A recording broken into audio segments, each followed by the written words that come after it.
Okay. Who done it? Who broke things? Who did it? Who did it? In whose general direction am I to yeet mine displeasure? Who goes there? Also, what are these alerts? Okay. And that. What else? Gotta check all the things. These appear to be working. That's good. Roll call appears to be Gucci.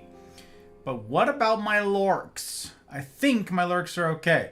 Perhaps it's my internet that's the problem. I don't know. But I can't close any more tabs. I gotta take care of all these people. This is my MySpace top 8. I ain't doing it. I ain't cutting any more from the roster. I ain't doing it. No. No. Unbelievable. Okay. And that sits right there, harming no one for now.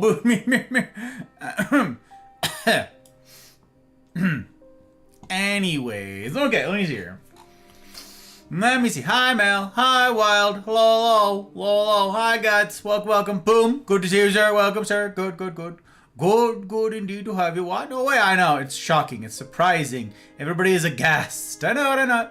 Peeks out from beneath the blanket nest. Oh, from beneath the blanket nest. Oh, my word. Technology not working. I know it. It's very strange. Intra. Hi, Intra. Welcome. Very good to see you. And the blazes are you. Testy, this actual gentleman. Welcome, sir. Welcome. Hi, Chris. Testing 1, 2, 3. Oh my gosh, we're almost out of time. Oh my god. Okay, 3, 2, 1. Jeez. Whew. Oh, how you doing? You guys doing right? Everybody out there? You living? You dreaming? You made it. You survived to weekend's eve. You did it. You done it. Round of applause. Pat yourselves on the back.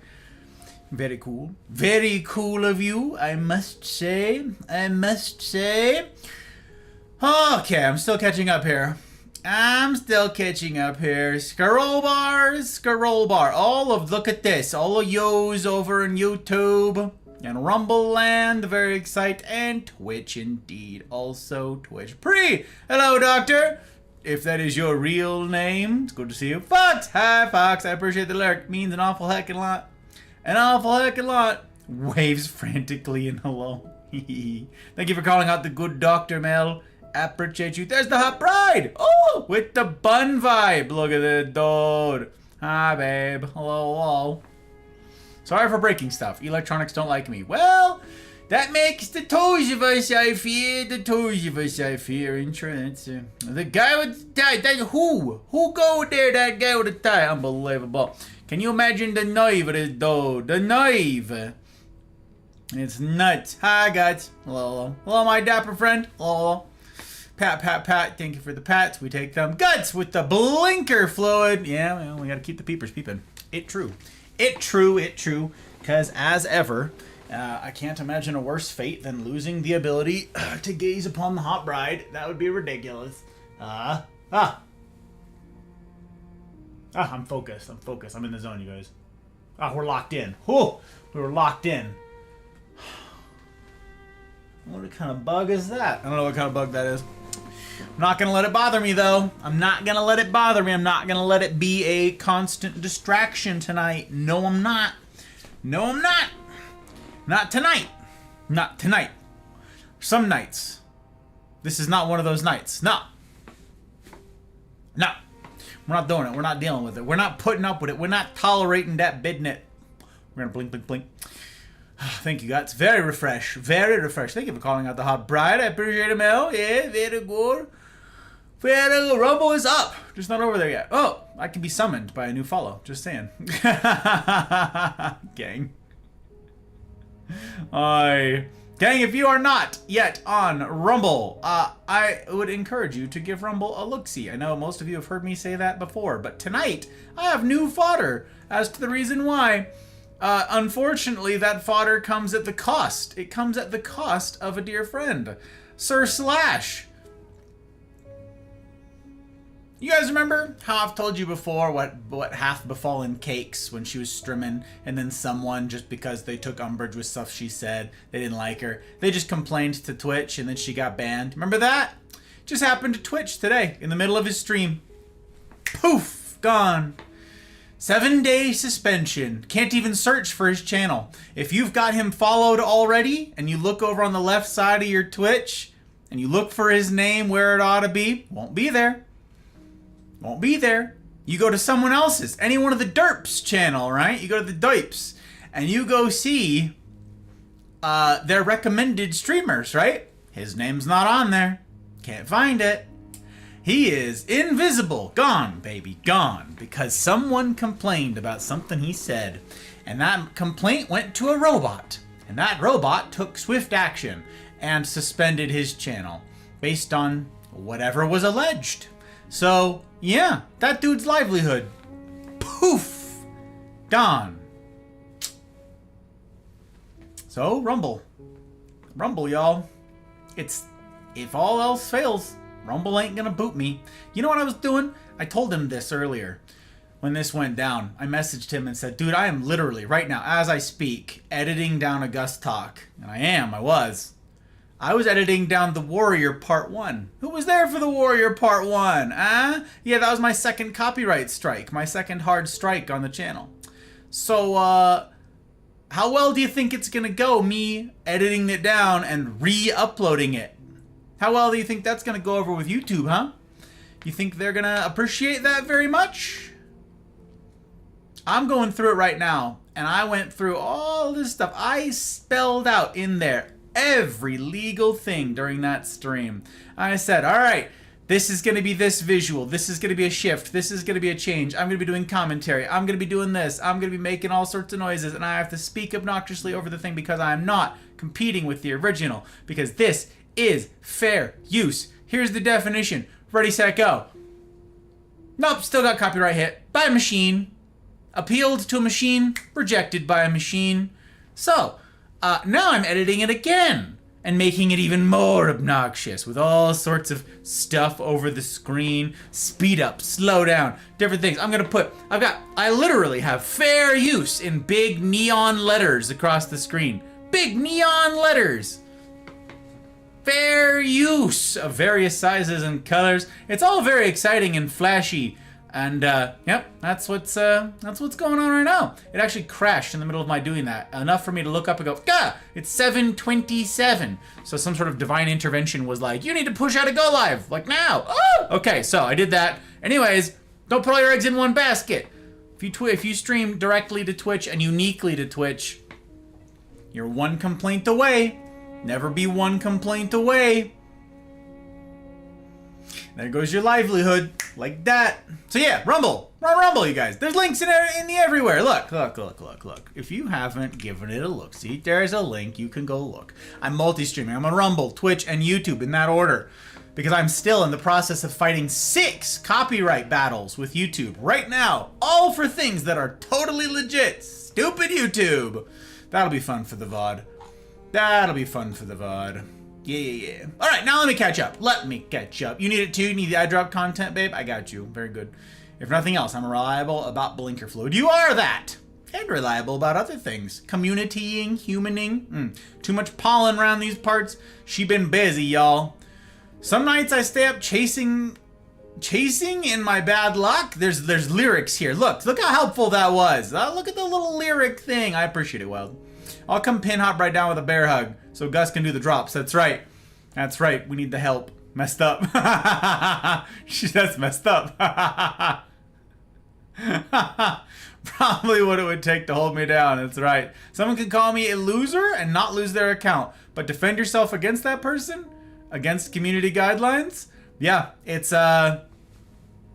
ridiculous. They can complain against you, and that's it. That's it. You can defend against yourself. You can defend, but your defense, your appeal, goes to a machine. The same one that banned you. And you'll get a rejection letter almost instantly. Not from a person.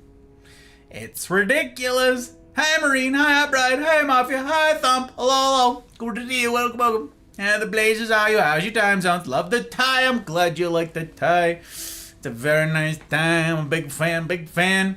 Boo rules. Indeed, Testy. Tell him. Obnoxious. Bobart. It's good to see you, my friend. I hope you're doing so gosh darned well that you can hardly stand it. Wait, did you finish? You still going, gamer? What are you doing? Oh my gosh, this dude is freaking live, I swear. And he's over here being an actual gem, an actual gentleman, being over here in chat, like, joining me in my mind commiserating and complaints. This actual gentleman. Unbelievable. How lucky can one guy be getting to be friends with this sort, with this caliber of human? Riddle me that! Riddle me that, interwebs. Unbelievable. Danged machines. That's right, the fucking clankers. Tell them, Wild. Tell them. One of the benefits of being fluffy. Oh, you won't get poked by any sharp elbows or anything. Dragon baby, it's good to see you. Welcome, welcome. Fly. Hey, Fly, how you doing? Welcome, welcome. How's you, sir? How's your time zones treating you? You doing all right? You doing okay? Gang, Fly, I have the good pleasure of meeting Fly via Sir Bobert and Clean. These fabulous humans. These fabulous humans always putting me in their pack, making sure it's extra cozy with blankets and pillows before they commence carrying me around. It's a crazy thing. Came by to say hi and will be lurking. But hello! Hope the talks are well had. I appreciate it, sir.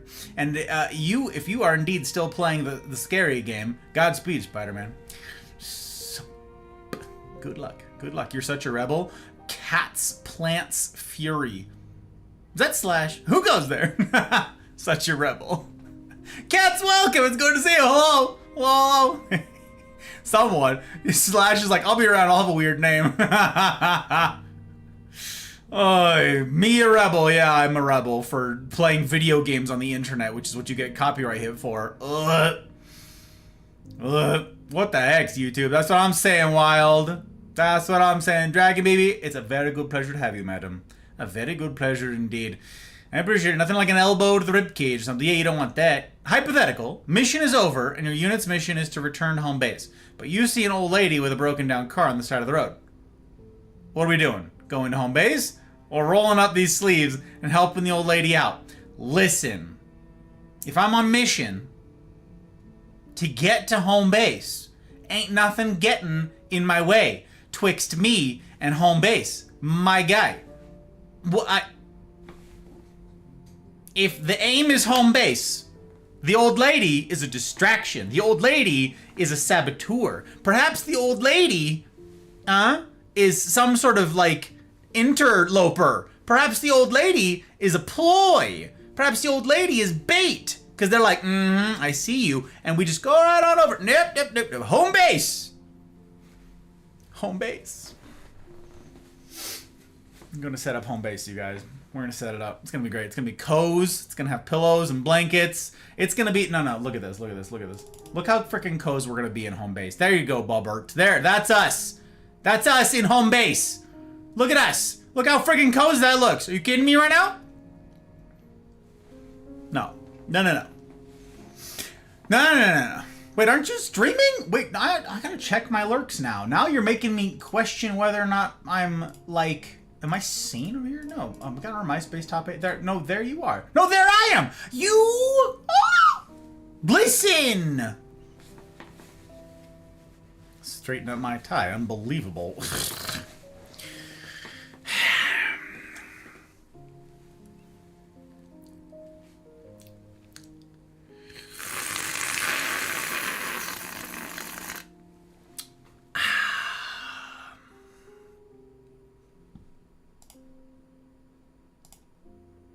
Yeah, you. The dude with the stash. That dude. That dude with the handlebars. I swear. Gang? Yeah, you. Yeah, you. Update on Granny. Love to hear it, Dragon BB. I don't know how to feel because I don't know. There's no indication of which way it's going to go here, positive or negative. Machines may make one platform desolate, void of quality creators, but trust that there will always be at least one platform that this man will use to get to his folks. He is a determined fellow. Actual facts. It's true. It's true. If there's a bunch of clankers between us, gang, I'm gonna fight them clankers. You're gonna see it. You're gonna see it. Okay, cool. I had to try and keep it all PG and cordial, but I wanted to see how the old cogs turned. Oh, there you go. Yeah, we're going to home base is the answer. Touche. Ploy indeed. Can't trust her. Can trust her. Pillows, blankets, count me in. That's exactly what's going on, Wild. In fact, I've been meaning to ask you, it sounds like you may have a surplus. Would you be willing to go in on the blankets and pillows? Wild, I could use, I don't know that I have enough for everybody. So would you mind bringing some for the cause? You know, for the gang, for the fam? We came to say hi and show you doing the talks. That is crazy talk. Troublemaker this'n. A troublemaker this'n. Say hi, gang. Everybody in chat say hi, Bob's chat. You guys can all, everybody 07's in the chat for Sir Bulbart. For Sir Bulbart, the fabulous yeomans. It's for posterity, everybody. 07's for posterity. I'm gonna do an 07. Watch. Watch, I get to do 07 in all 3 chats simultaneously. If it works. Did it work? Why didn't it work? Is it delayed or did this thing crash? Huh. That's crazy. Why didn't it work? We do the 07 over there. We've got an 07 over there. And we got an 07 over there. That's right. That's right. In all trees of them. In all trees of them. Okay. Just got home from the hospital with her. Oh! Gus, guess what?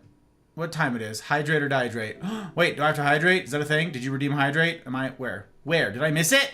Did I miss a hydrate or dihydrate? I don't know. Just got home from the hospital with her. Okay.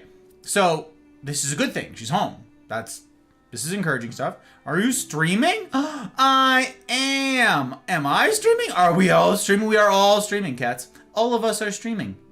All of us. It's nuts. It's a crazy thing. You're all streamers now. Thought you ought to know.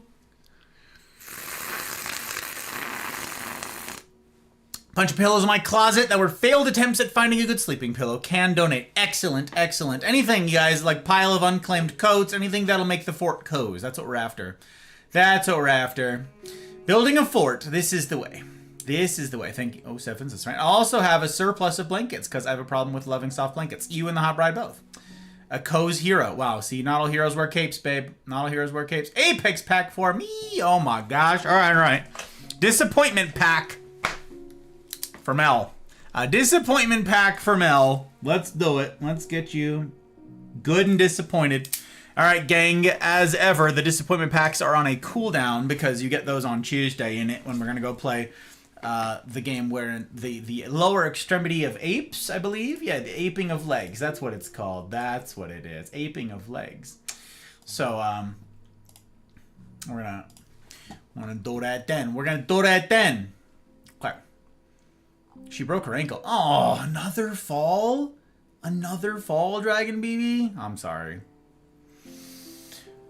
Oh, broke her ankle? Jeez.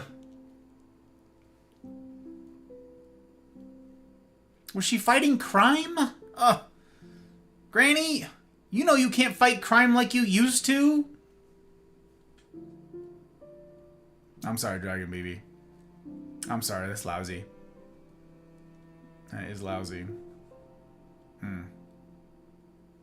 Also, well-wishings to the folks who make all this happen, and including 2 of them who are not here this evening because they are traveling. I always call it Aki and Leanne on this list here, and those humans is traveling.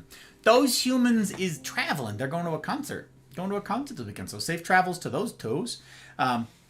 Big thanks to everybody else who makes this possible. If you're watching on Twitch, you're watching an ad-free viewing experience, courtesy of the patrons on Ko-fi and Patreon. Thank you, guys. It means an awful heckin' lot. Any good that comes from this project can be traced right back to all of you. For $5 a month, you too could see that this thing has a shot at a future.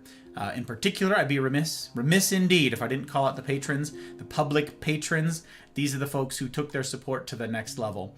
Aki, Bootless, Dano, Leanne, Goose, Abby, Tink, Helly, May, Karma, Pre, Retro, Rick, Ryan, Mouse, Trotsky, Pell, CJ number 1, and Zin. Thank you, guys. It means an awful heckin' lot. An awful heckin' lot. I hope to be of benefit to everybody, but I can only do so because of you. Thank you, guys. Thank you, thank you. So you need the redeem in order to hydrate. I mean, you have free will. I could, but I'm part of the chronically dehydrated club, Crisp. Chronically dehydrated. That's the way. That's the way. That water ain't getting touched unless there's a redeem. Some heroes wear blankets as capes. Wow. Wild, your big brain is showing. Your big brain is showing. Ooh, Patron, thank you for calling them out, Mel. I like it. Making a pallet on the floor to be near her in case she needs it. Yup. So conscientious of you, Dragon Baby. I'm not the least bit surprised.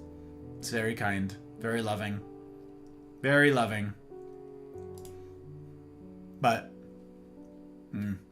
yeah, I'm sorry that she's going through that. Pretty lousy. Pretty lousy. Okay, gang. So, tonight, first things first, let me begin by apologizing. I did not realize I had dates mixed up, okay?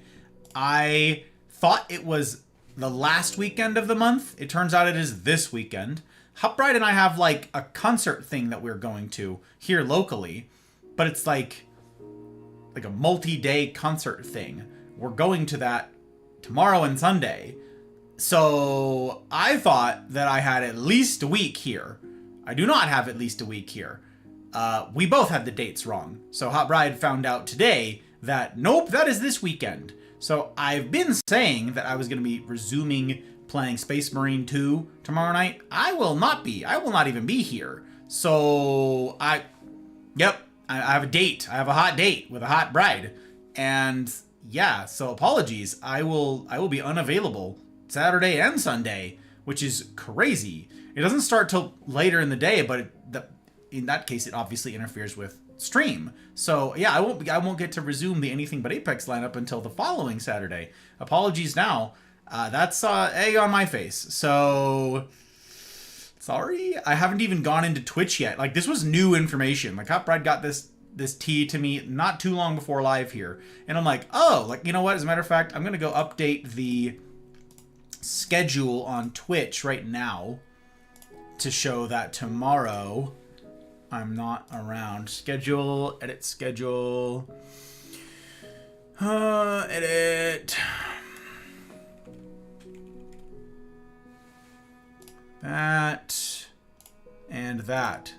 Save. Okay, next stream is canceled. Skip next stream. Good deal. Okay, it is now set on there, and you will just not see them be pushed to either Rumble or YouTube. So, okay, the schedules should reflect it. I suppose I'll have to push out a notification in the Discord. Yeah, this is new information, so sorry for the tardiness of this. That's very embarrassing, and I'm sorry to say that I've let you guys down again. I'm not surprised that that continues to happen. I just, am disappointed that it continues to happen with myself. So, apologies. Let me just put that big brain back in the closet. I have no clue how I got out. It's like, no idea how this happened. Kind of unknown. That's what I'm saying, Wild. That's what I'm saying. Put it away. Very intimidate. Ooh, fun. Sorry, guys. This is my bad. Thanks for letting me steal him. Yep. We're both in this thing. Glad y'all figured out the dates in time. Yeah, that's true, cats. That's true. It could have been bad. You right. Okay. Let me see.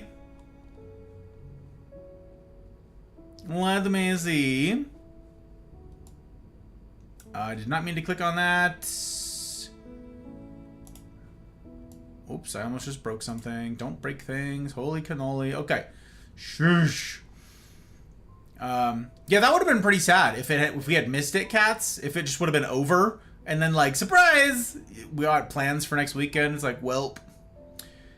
That's awesome. Hope you guys have a great time. I hope so, too. What's funny is the weather may not agree with this since it's an outdoor event, Wild. So we're going to find out. I'm like, there's like thunderstorms are like rolling in like right now. And we've got like rain and thunderstorms for the next week. Now, it's not very much rain. We don't usually get very much precipitation here, being a rain shadow and all. But still, lightning, I don't know. What a week. Hi, friends. Hi, Liz. It's super good to see you, my friend. Ugh. Super heckin' good to see you. I hope that you're okay. What a week. But I'm glad you survived it. You've made it. You've arrived. You've made it to week's end. Very nearly. Very nearly. But glad that you made it this far. Each time that I get to see your name is a joy, so I don't take it for granted. Don't take it for granted you're having made it Binge, speaking of faces that bring me joy, pleasure to see you, sir. For those of you who didn't catch it, Binge went live today for the first time in ages, but he only streamed for like 2 seconds. All of a sudden, I'm looking at a stranger danger, and I'm like, who the blazes is that? Actually, it might have been like many, many hours, but the day actually vanished with editing that I was doing, so maybe he streamed for like 4 hours or 9 hours. I don't even know, actually. I just pulled him up, and then the stream was over because so was my day. Hot Bride, carry harder. She carried super hard today, you guys. I looked down at my work and the day was over. So whatever else got done today is owed to her. Owed to her. We may be dancing in the rain. Hell yeah. It's true, we could be. Cool, cool, cool. Cool, cool, cool, cool, cool, cool. Ooh, storms. Can you send storms here? Because I'm over this sunny hot stuff. I mean, I think that's typically how it works, Wild, is they start here and then make their way over to you. So, yeah. Yeah. Sure. Yep. Nothing like a good thunderstorm. We take those. We take those. 'Twas very fun. Thank you for being there. Yeah, you know. Yeah, I contributed so much by being there. Did I even say anything? I don't even know. Did I say anything at all? Did I even let you know that I was there? Whatever. Today was a day of firsts for a long time. Binge went live for the first time in forever. Slash got freaking banned, or week suspension. Trench went live today, y'all. Most of you don't know the name Ticking Trenchcoat, but Trench went live today for the first time in actually like 3 years. And it was like, whoa, my dude, he's like got a whole toddler between then and now. And that was weird. That was weird. I'm like, holy blast from the past, Batman. Absolutely crazy. Absolutely crazy. You said hello, welcome back, and lurk. That sounds like me. That sounds right. Someone could fib and say that, and I'd be like, yeah, that sounds about right. You know, quite verbose in my lurk work. Yeah, rain and storms are the best, second only to a snowstorm. Bingo. Bingo, I'm with you, Wild. I'm with you. So, okay, let me tell you guys. I have been working as fast as I can with a little bit of spare time. And by spare time, I mean I've sacrificed some other stuff to try and get some editing in for the Gus Talks. My editing team works on the Anything But Apex, and I'm working on the Gus Talks. Or they work on everything except, yeah, the Anything But Apex stuff. That's, I guess, just anything other than Gus Talks, really. But I am presently working on the talks. So I now have, as of today, that one's almost done, so I can pretty much sign this one off. I am through 5 nights. 5 nights of talks for the series. There are 14, including tonight, and I've picked up speed, and that is owed to the structured nature of them, which is very exciting. We got pretty darn structured as we got into them, so I suspect I will be able to make somewhat quick work, which is not to say they'll be done immediately, because quick work does not mean immediate.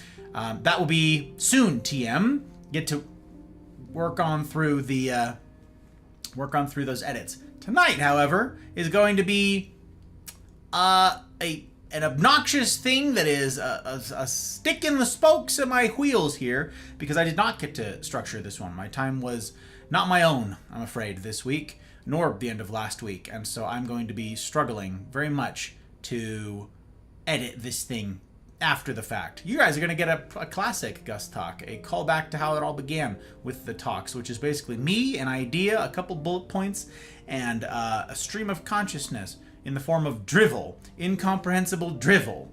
So that's you now have that to look forward to. Or look away from. I don't know. You choose you. Whatever's safest for your eyeballs. I'll be listening. Thank you for the lurk work, sir. Speaking of busy folks, that testy fella.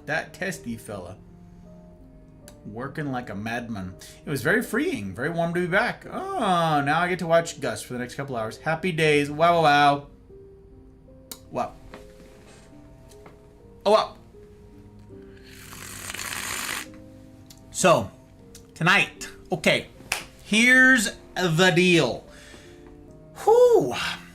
This is night 14 of the Masculine Journey. For those of you who have missed the beginning of this thing, let me just say, tonight will not do justice to the entire thing. Tonight will be no substitute for the journey.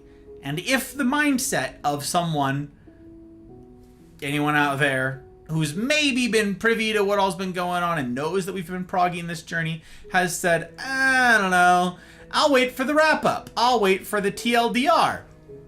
And that's you, tonight, going, yeah, how do I speedrun this? How do I take shortcuts? How do I skip the work and just reap the rewards? You're doing it wrong.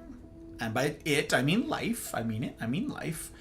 Gentlemen, ladies, this doesn't apply to you. You do whatever the heck you want with this information. I think you will be benefited by the information, as I've threatened all along. But gentlemen, there is no skip button. There is no shortcut on the road worth taking. So yeah, the masculine journey, as articulated, has now had 13 installments ahead of this one.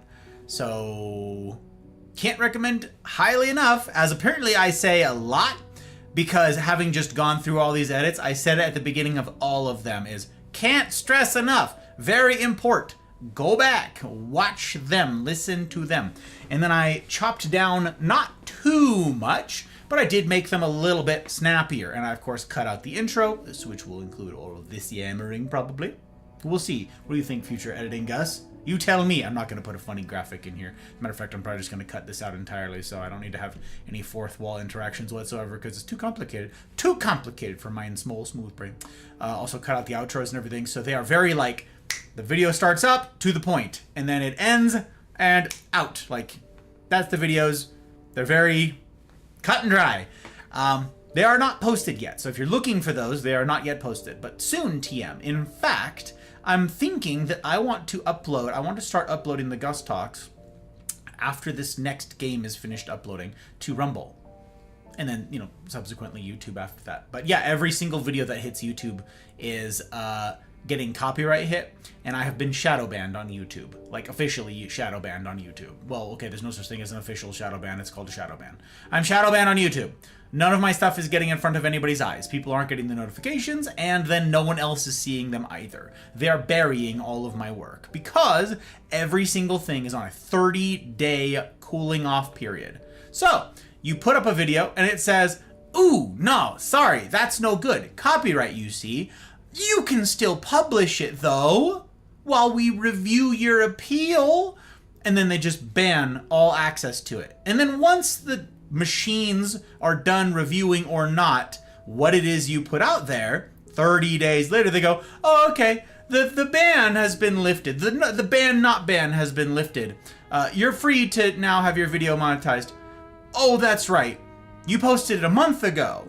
So the algorithm doesn't give a rip about it and will absolutely not recommend it to a soul. So, thanks for using our platform. Thanks for making us money. So yeah, that's pretty ridiculous. Pretty ridiculous. Twitch bopped a copyright-free song that I played last stream. It says it muted a portion of my stream, and I'm like, there's no appeal. There's no appeal on Twitch. Like, that's not even a thing. So, no, I'm just freaking clankers. Tell them, cats. Freaking clankers. They're freaking clankers. So yeah, Ron Rumble, for this reason. Insurance, you guys. Insurance. Don't put all your eggs in one basket. Don't do it. Don't do it. Okay. So, I am working on a playlist. It's true. Thank you, Mel. I'm working on a playlist on Rumble for all of these things. The irony here is that one of the nights on YouTube got copyright struck and taken down, The Warrior Part 1. Another night, I believe was The Sage, the recent one, there was an error streaming to Rumble. And so Rumble's stream broke. So there is no VOD of that uploaded to Rumble.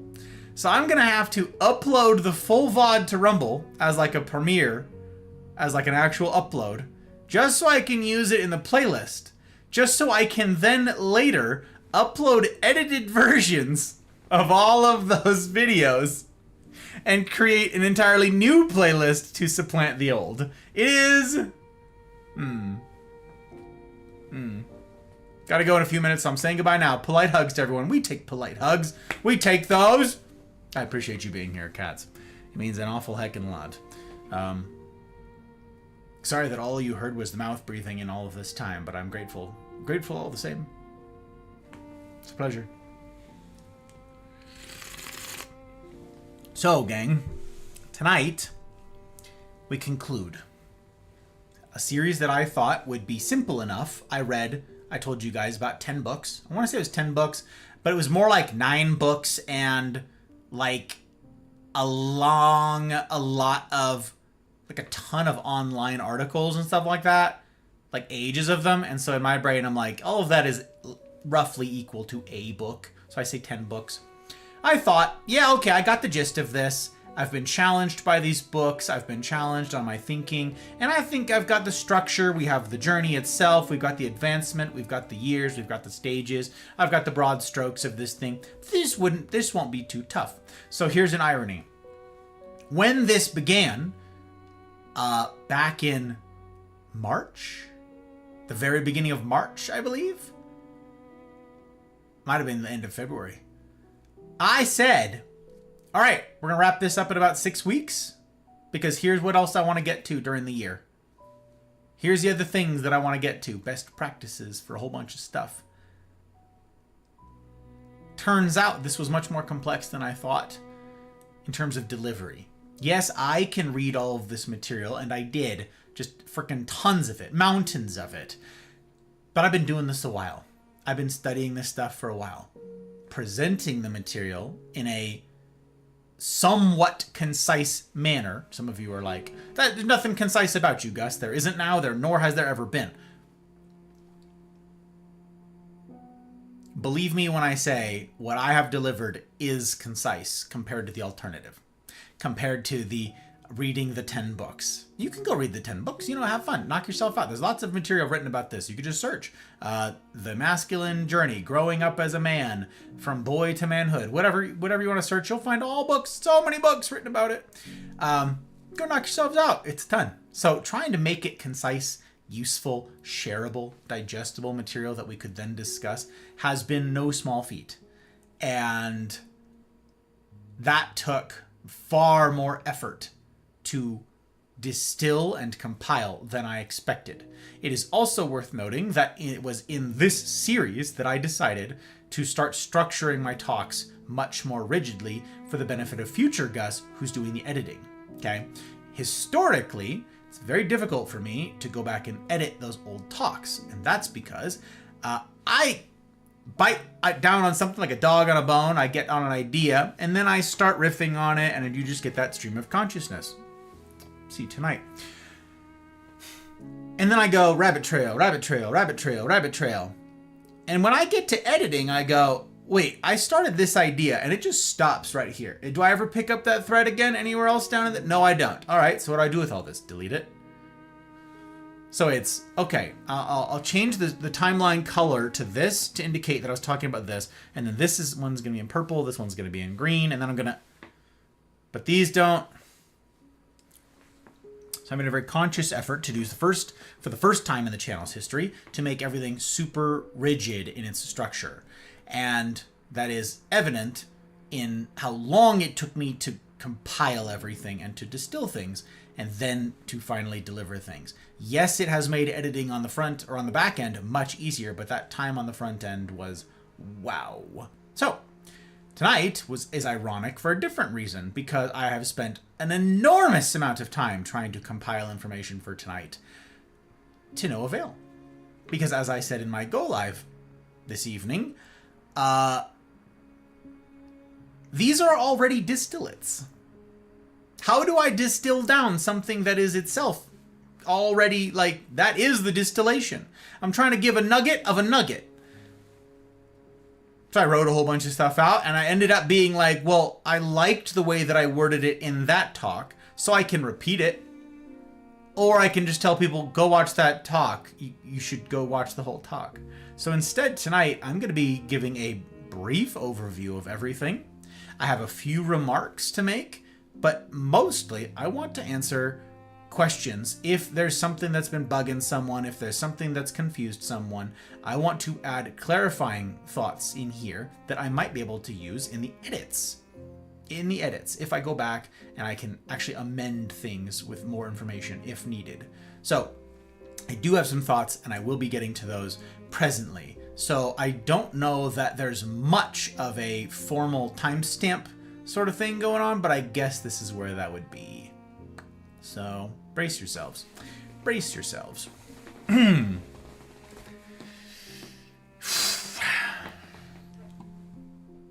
Masculine Journey. Bringing it all together. Night 14. Talk number 190. 190. First things first. When this series began, for the benefit, for the hearing of those who are here now, I want you guys to see where we've come from in order to get here. I guaranteed night 1 of this thing, I made a guarantee to you guys. I made a new promise. A new threat. A new bit of difficulty. I said to you then that the only guarantee that I've made historically on this channel is that I would disappoint you, right? I said, I'm going to disappoint you. I'm human. You guys have all heard me say that, and that remains true. That's not changed. When this intro came out, when this series launched, I said, I have to add a new guarantee.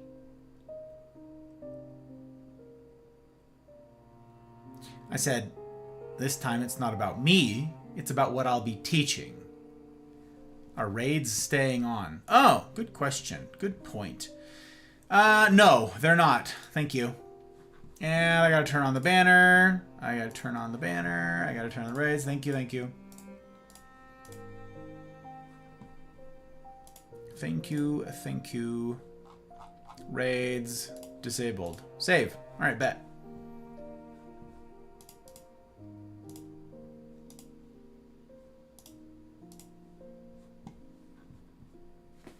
Appreciate it. Appreciate it. I appreciate you. Okay.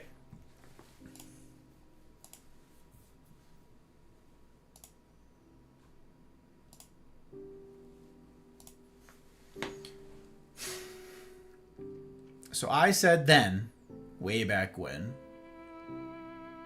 February. I said in February, here's your warning. Here's your disclaimer.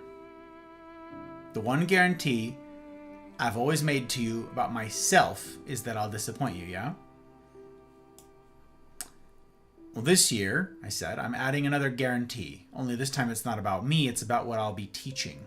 It won't be with every topic we touch, but in the case of the Masculine Journey, this will absolutely be the case, okay? Because of the theme that undergirds this, and because it's an impossible thing to avoid, the new guarantee is that at some point in this, I would upset you. And because I'm certain a large portion of the folks listening to this will otherwise run off with ridiculous caricature of the guy in a tie who's hurting people just so he can be edgy or contrarian, that night, kicking all of this off, was purposed with couching, caveating, and preempting. Said, if you know the first thing about me, you know I'm not setting out to hurt anyone. I do not relish the misery of others. On the contrary, I want the people I love to thrive, and that means you. But since we live in a world absolutely hell-bent on telling you sweet-sounding lies, it is a virtual certainty that the truths I will share will sound awful to ears unaccustomed to its ring. And make no mistake, you are unaccustomed to its ring, especially if you're new around these parts. The world makes darned sure of that. The world is very careful to make sure that you are unaccustomed to its ring. The more information that you have, much of it is an op designed to befuddle and frustrate and muddy the waters of your thinking in any case. So, yeah, you are unaccustomed to its ring, especially amidst the din. So my ask then was for you to consider. Consider the character of the one presenting this material to you. You would undoubtedly take umbrage with one or more things that I presented in the course of this series. But I asked you then, consider the character of the person saying these things to you. Is this a person who's demonstrated hate for you? Is this someone with a history of wanton disregard for the well-being of others? Does this person value human life, human thriving? Does this person value humans?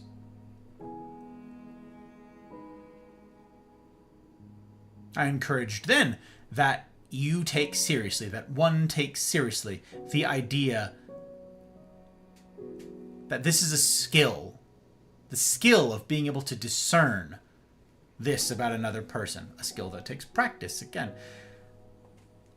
Being able to find out, is this going to be a valuable source of information, this person? Is this going to be good use of my time?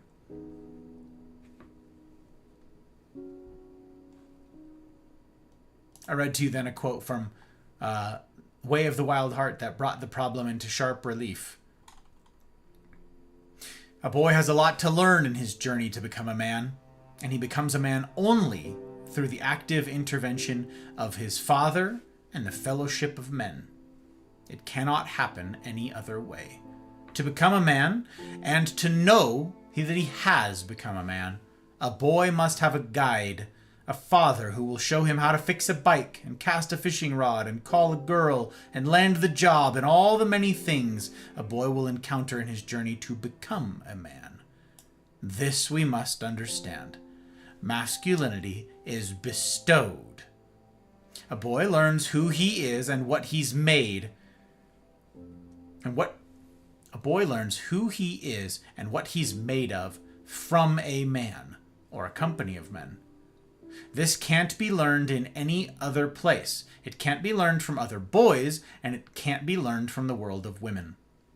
The traditional way of raising sons, that's Robert Bly, which lasted for thousands and thousands of years, amounted to fathers and sons living in close, often murderously close, proximity, while the father taught the son a trade, perhaps farming or carpentry or blacksmithing or tailoring. Whatever the details might be, when a man speaks of the greatest gift his father gave him, if his father gave him anything at all worth remembering, it is always the passing on of masculinity.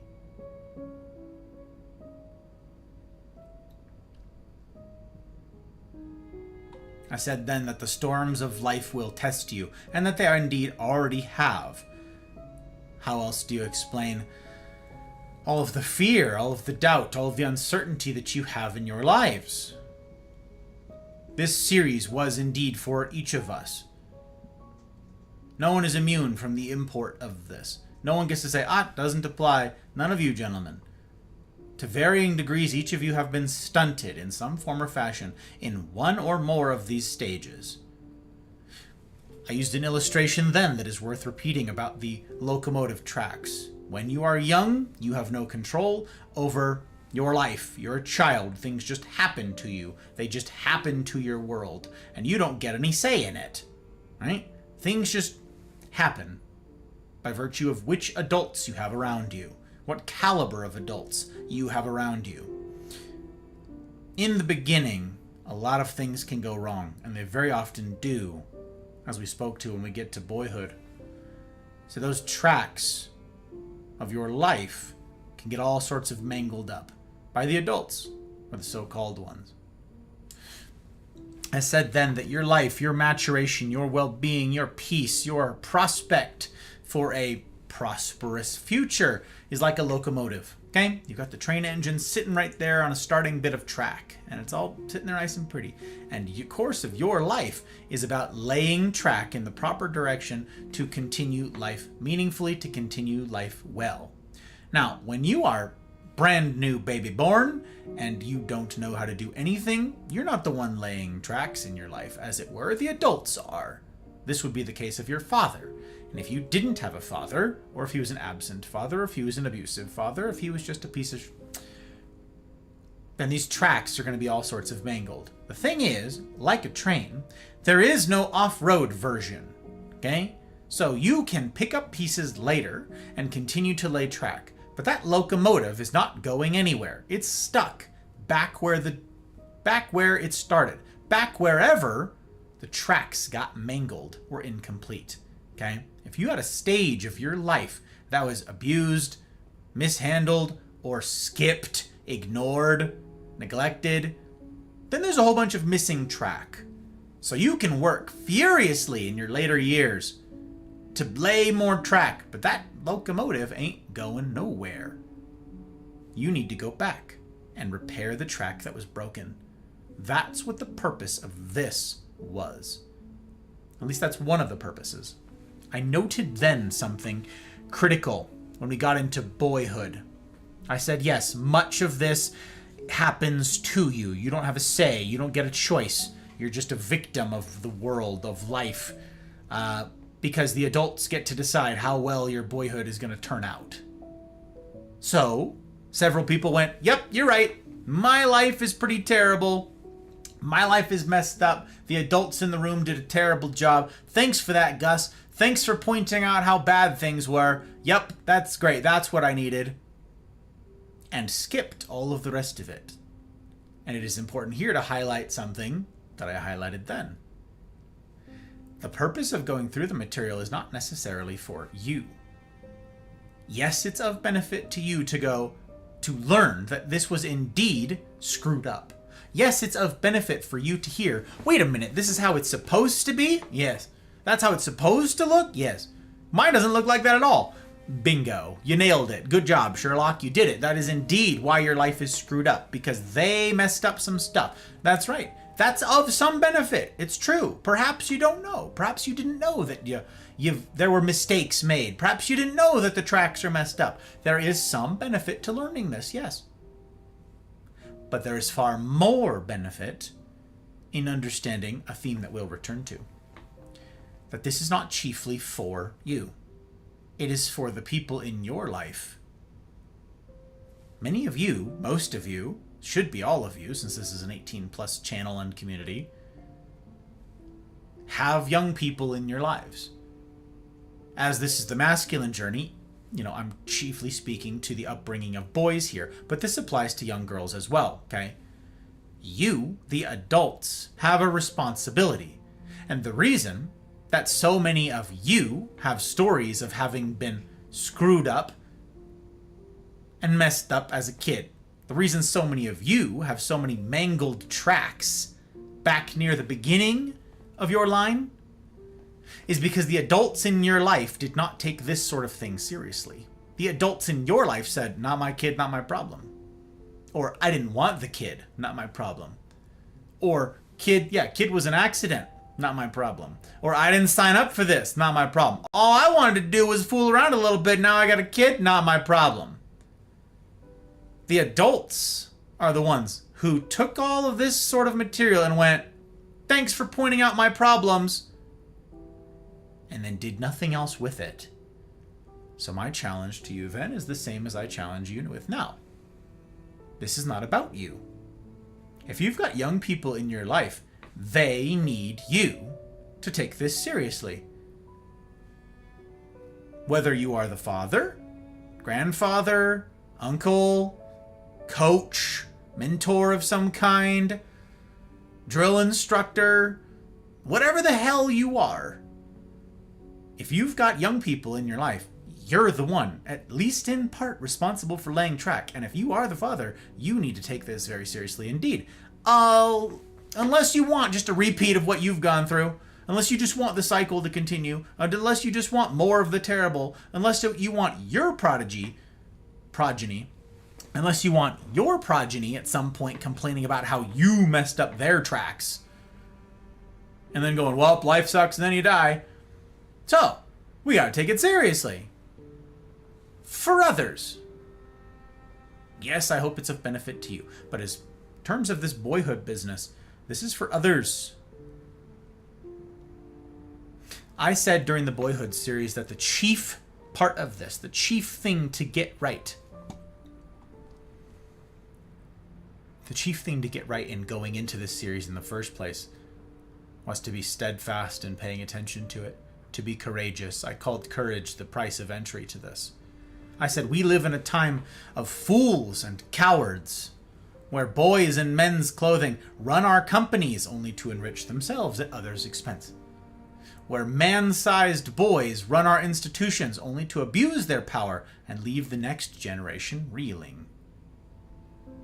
The world needs men who are intentional in their pursuit of wisdom. There are more than enough good guys out there. We don't need more of them. They're at least part of the reason we're in this mess to begin with. What we need is more men who will do what it takes to become good at being men. That's how this whole thing kicked off. Your life may be stunted, yes, but this isn't about you. Not totally. Sure, it is in part, but not entirely. Don't treat it like it is. You'll miss the point. You'll miss the plot, as some people did. As some people did. Because you know what? This series upset several people. Several people that I cherished as friends. Who absolutely refused to hear the lessons. But instead took umbrage with phrasing. Instead took umbrage with a couple examples and said, nah, I'm just going to throw all this away. Yeah, my life is in total shambles from all of these terrible abuses being true of me. And yeah, I'm at some point going to be responsible for the lives of others as well. But nah, screw all that. This is uncomfy, so bye. And that sucks, gang. It really sucks. It's almost like I spent months caveating how difficult the year was going to be, and then in particular how difficult this series was going to be, and then said, courage. Courage, men. Set your face like flint on the road ahead, on what must be done. And some people took that very seriously. And I'm very grateful to those of you who did. And I'm hoping that this was of benefit to you in some form or fashion. And to those who said, nah, don't need it, I'm out, I hope they find it later, or something like it, something analogous to it that is able to help them. This is not the be-all, end-all of this masculine journey business. As I said, there's much written about it. I am not the only voice in this space. Certainly not. And it is my sincere hope that if they're not interested in listening to my voice on the matter, they will find somebody else's voice, and their lives will be benefited.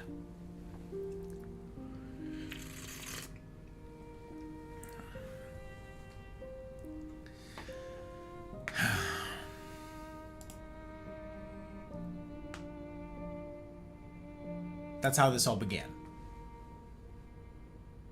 I'm not missing all of chat tonight, though, so I am going to pop in and out. Commodore went back and laid more tracks. Good. It's very good. Or I didn't want a kid, so it's only as little of my problem as I can possibly get away with dealing with. Absolutely. I pay child support. I'm good. I work 9 to 5. I don't need to tend emotional needs. Absolutely. Strong and tenacious, good guys. Many people who are good at being men. It's true. What hath befallen thee, Diesel? I just got out of the custody of the police? Got let go without even a warning. They tried to get me on complete nonsense. I was waiting for this to be a joke, Diesel. I was waiting for this to be, like...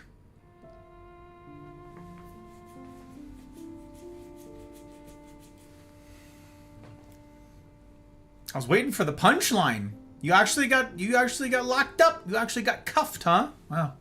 Wow. For complete nonsense. Well, I was wondering why I didn't see you over there in DK's chat. You're usually, like, so Johnny on the spot. Crazy. You okay? You alright, Diesel? Oh my gosh, no punchline? Jeez, alright. Well. Okay. Well, Diesel, you've caught us in one of our talks. So, yeah, I'm holding forth on the masculine journey here tonight. That's what I'm doing. That's what I'm doing. I'm going to be revisiting it. It's true. Nothing to fear if you didn't do anything wrong. It is to be hoped. It is to be hoped. In any case, I'm glad to see you. I'm be holding forth for a bit and missing some chat again. I find it tough to accept beyond moderate politics, but I've been easing to accept ideas from communists. Even if a communist utopia is a pipe dream, they can still have good ideas. A person is certainly capable of having good ideas, Commodore. Person is certainly capable of having bad ideas. Humans. Complete bogus stop. Released in 5 minutes. Weird. I've been pulled over lots of times. Lots of times, Diesel. Lots of times. As soon as I really get into the talk, it's over. I'm sorry, Liz. I'm sorry. We'll get back to it. I'm going to break the immersion here. I can hold forth for longer bits till we get to the questions. I can do that. Some people are so extreme they find it tough to accept a moderate leaning they don't agree with. Oh yeah, it's a muscle, Commodore. It's a muscle. If we don't have muscles to hear things that we disagree with which we disagree or take umbrage, we'll just object to every single thing. We don't have a muscle in our bodies for handling that these days. We're all pretty bad at it. So these are skills that ought to be worked on. It's true. So, okay. We then went into boyhood. We went into boyhood proper. And my descriptor then... I was listening the whole time. Forgive me for clapping for the encore. We're not done yet. We're not done. We got a long ways to go. A long ways to go, madam. I'm going to miss some chat, you guys. I can't even see it when I cover it up like this, so apologies. Okay. I said then that those tracks that are being laid, even once you take the reins, and it's not parents laying these tracks for you, once you decide which direction your life is going to go, okay, you can picture this. You've got this whole landscape ahead of you, and you get to decide which way you're going to lay track, okay? Am I going to go that way? Am I going to go that way? Straight on ahead? What am I going to do? I said, here's the medicine. Here's the rub. Many of you have been laying track not just inconsistently, but in the wrong direction entirely. And if you ever want the good life, it will mean going back to the place of hurt, back to the wreck, and doing the hard work, the heavy lifting of fixing it. Now here's the thing. I mentioned then an encouraging bit. All that your time spent laying track, all of the years, perhaps decades that you've spent laying track is not wasted.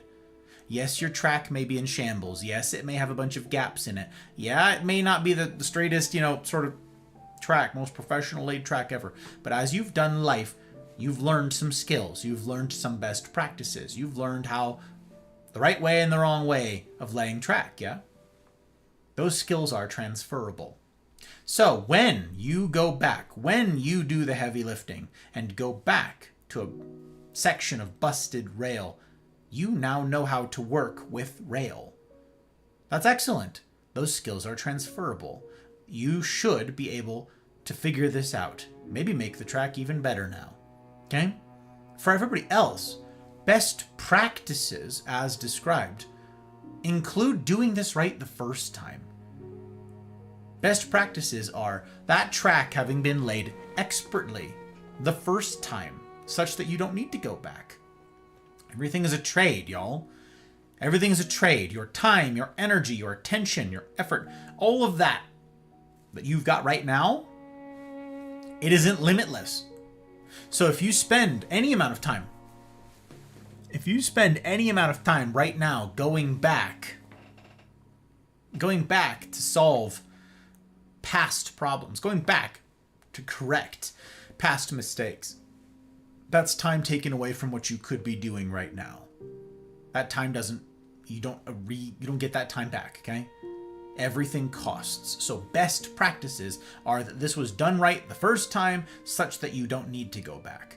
The This was a good overview, this series, for those of you who have never taken stock. You've never looked at the track that lay out in front of you, and you've never seen what still needs doing. What was done well, what was done wrong. Maybe something does need shoring up. It's important to go back and fix what's broken. So, how many people out there have or know someone who has perfect track, start to finish? Yeah, nobody. Humans. A lot of folks here in the Mafia lamented that they didn't even stand a chance because this happened in Boyhood. This happened when they were brand spanking new, and the adults in the room were doing that track laying, and they butchered it. And then the child, now adult, wonders why their life is so screwed up. Maybe they know where the blame is placed. Maybe there's a whole bunch of guilt surrounding that. Maybe there's a whole bunch of family drama and trauma surrounding that. The good news is you can go back and fix it. What was the purpose of Boyhood? The purpose of Boyhood was for you to find out that you are, before all else, treasured, loved, uniquely valuable. That's the purpose of Boyhood. I said then, and I'll again repeat now, that echoes, preamble, shadows, foreshadowing of what's to come in the boy's life, all the stages that will follow, the ranger, the warrior, the king, that all happens during Boyhood. You're going to see those things take place. You're going to see those things take shape in the activities, in the actions, in the characteristics, in the play of the boy. But it is not time for those things yet. There will be lots of time to get that stuff right, each in their due season. So, the fastest way to stunt the boy, the fastest way to stunt the development of that boy, is to force him to grow up too soon. To not allow the years of boyhood to be something that he soaks in, that he benefits from, that he drinks up. Instead, forced to be the man of the house at 9. As far back as I can remember, I always wanted to be a gangster. Oh my goodness, I apologize. My alerts were loud. I didn't even notice they were on. Didn't even know they were on. Milk, welcome. It's a very good pleasure to have you, and I'm grateful for the follow. I take follows very seriously. I take follows very seriously indeed, and I aim to earn it. I aim to earn it. And you've caught us doing something serious tonight. I believe that real relationships, the kind I aim to foster here in the Mafia community, involve the silly and the serious. Several nights per week, we cover the silliness in the Mafia community, in the Discord, and all of our shenanigans and get-togethers. All of that is a lot of the silliness, but the seriousness is certainly touched on Friday nights and continued elsewhere, and this is some of that. You've caught the very tail end of not the stream today, the very tail end of a series that has been 6 months in the making. 6 months in the making. This has been the masculine journey, per tonight's title. This is from boyhood to becoming a man and then to being an old man, and all those years, the span of a man's life and what that looks like. So my ask then for folks was, observe this. Observe this process, guy, gal. It's all beneficial to understand. But this one was chiefly for the boys. This was chiefly for the gentlemen who need to understand themselves before they can be of any benefit to anyone else. So, that's what you've caught us doing. I apologize I'm missing chat as I sort of hold forth with these things. Because if I lose my train of thought, then boy howdy do I lose it, speaking of being derailed. But again, it's a very good pleasure to have you in. I aim to earn it.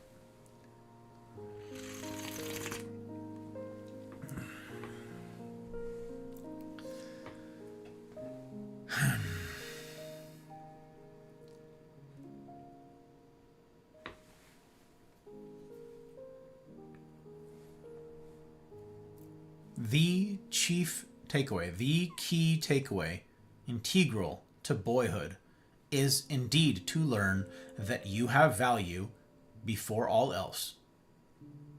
That your value is not tied specifically to achievement, to striving, to benchmarks, to success. Whatever that means. We'll get to that as well. It was to find out that you are valuable in the first place. And a father is supposed to be the one affirming this in you. The mother will do this in a different way. But in a boy's life, a boy needs to have the company of men to affirm him as well. This is something where I told stories of boyhood, and my father affirming me, taking me along to work, introducing me to the other adults as if I were a valuable person. You know, trusting me with stuff, letting me learn. Not just as an afterthought, intentionality. It's the word that I keep coming back to with this whole series.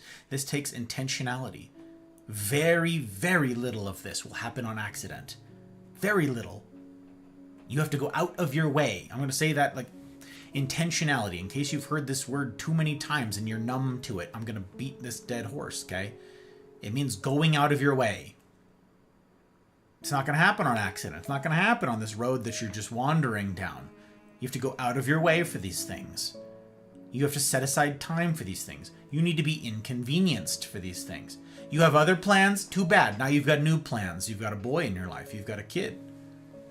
You've got somebody that's counting on you to affirm them, to love them, to show them that they matter, when that is in doubt. Okay.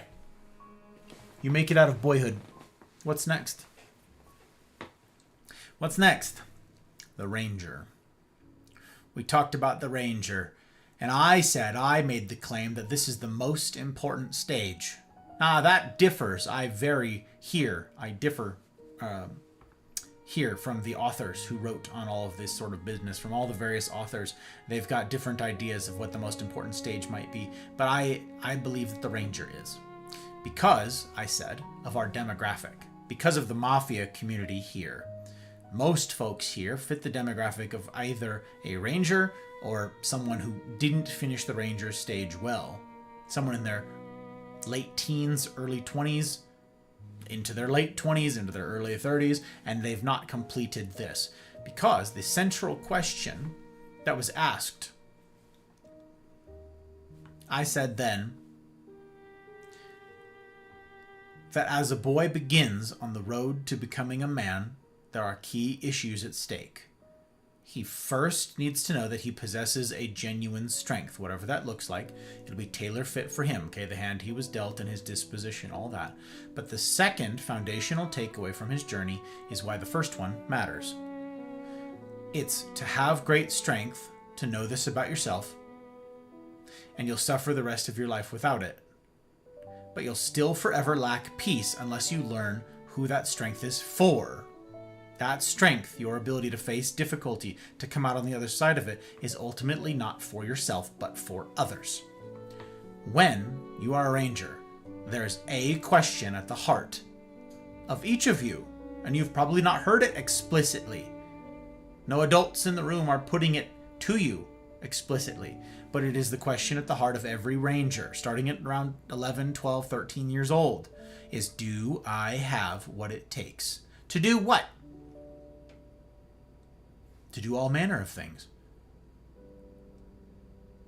To do all manner of things. He will put this question to everything that he does. Can I build a bike ramp? Can I jump off of the bike ramp? Can I land coming off the bike ramp? Can I pick myself back up again and when I do indeed crash from the bike ramp? Can I work with tools? Can I do hard work? There's a bunch of stuff that needs to be solved, that needs to be answered in the heart of a man as he is yet a Ranger. But he needs to prove to himself and to others that will be part of it, but to himself that he has what it takes. And whether for better or worse, the boy will strive to do this. I mentioned then that this will often take the form of gangs.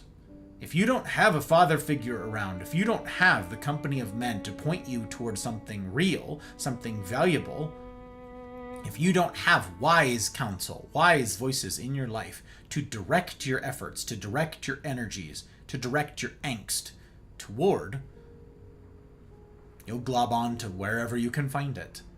And very often that comes in the form of gangs. Boys will have a misguided, will end up misguided boys will end up chasing this because they haven't seen it anywhere else. They don't know where else to put it. And it will indeed answer the question, do you have what it takes?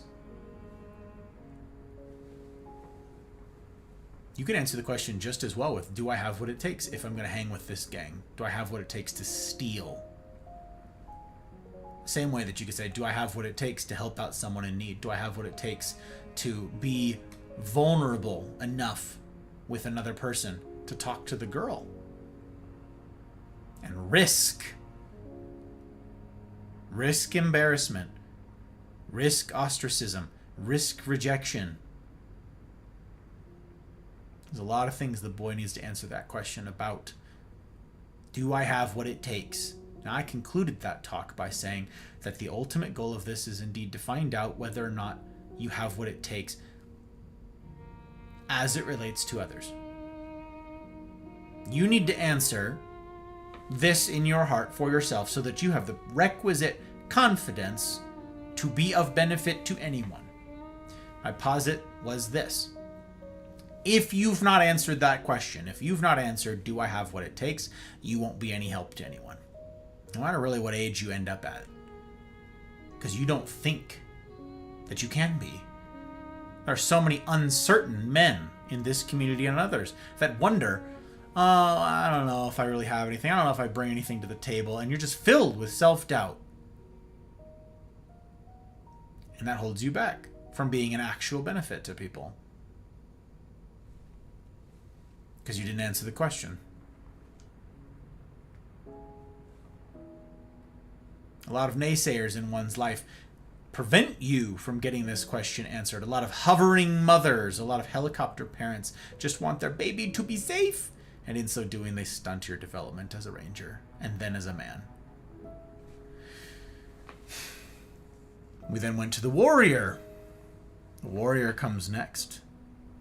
Late teens, early 20s, the warrior emerges, and you need to find out that you do indeed possess a genuine strength.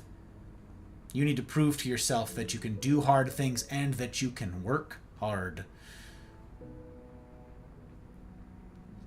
The ranger is chiefly about learning that you can handle risk and handle danger and so forth. The warrior is about what are you going to put that strength behind? To what use will you put those muscles? To what use will you put those skills and the sweat of your brow? To whom? What cause will be benefited by the strength of your arm? Because what makes a warrior distinct in this case is that you need to find out that your strength isn't chiefly for you, it's for others, and then you need to start applying that strength to the benefit of others.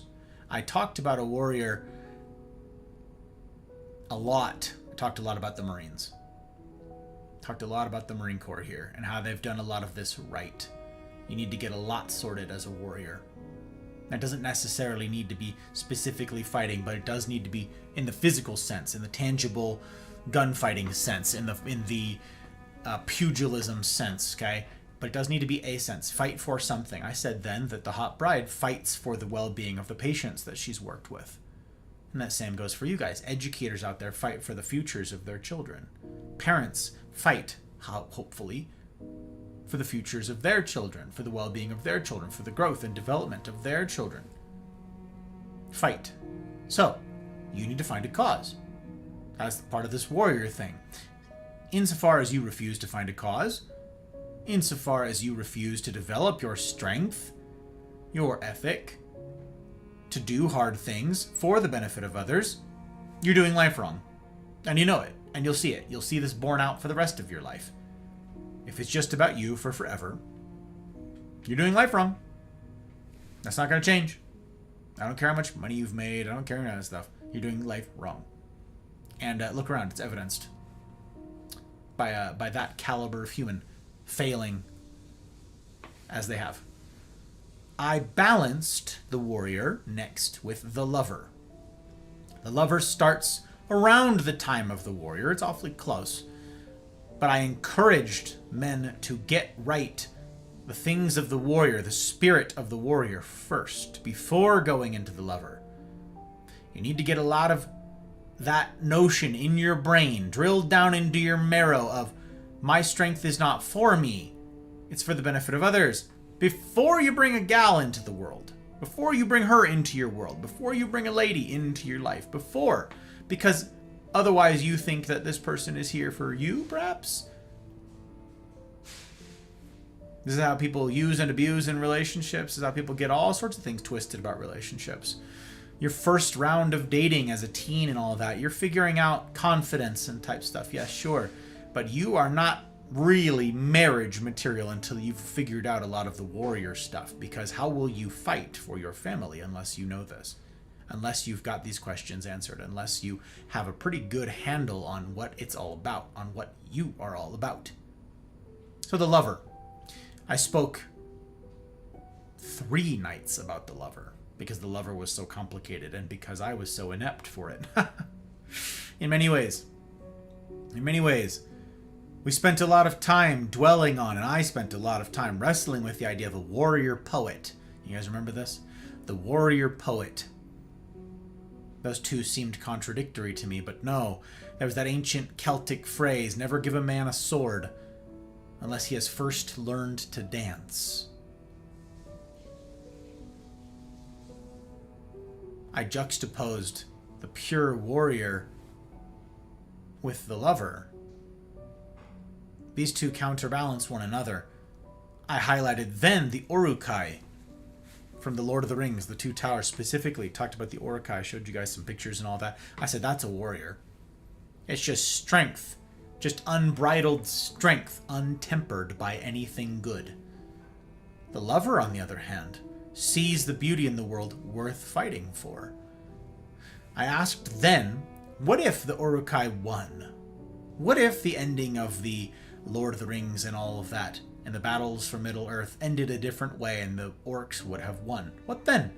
What would they have done? And the answer is nothing. That's not what they were.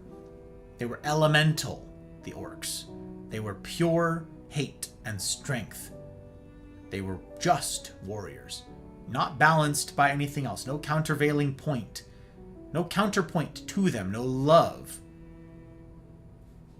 So, all they know how to do is to destroy.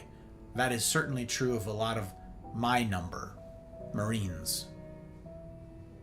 All we knew how to do was kill. That was certainly true of me. But how to build? That's a different question, isn't it? You've heard, no doubt, that it's easier to destroy than to build something. Easier to knock a building over than to build one. Yeah?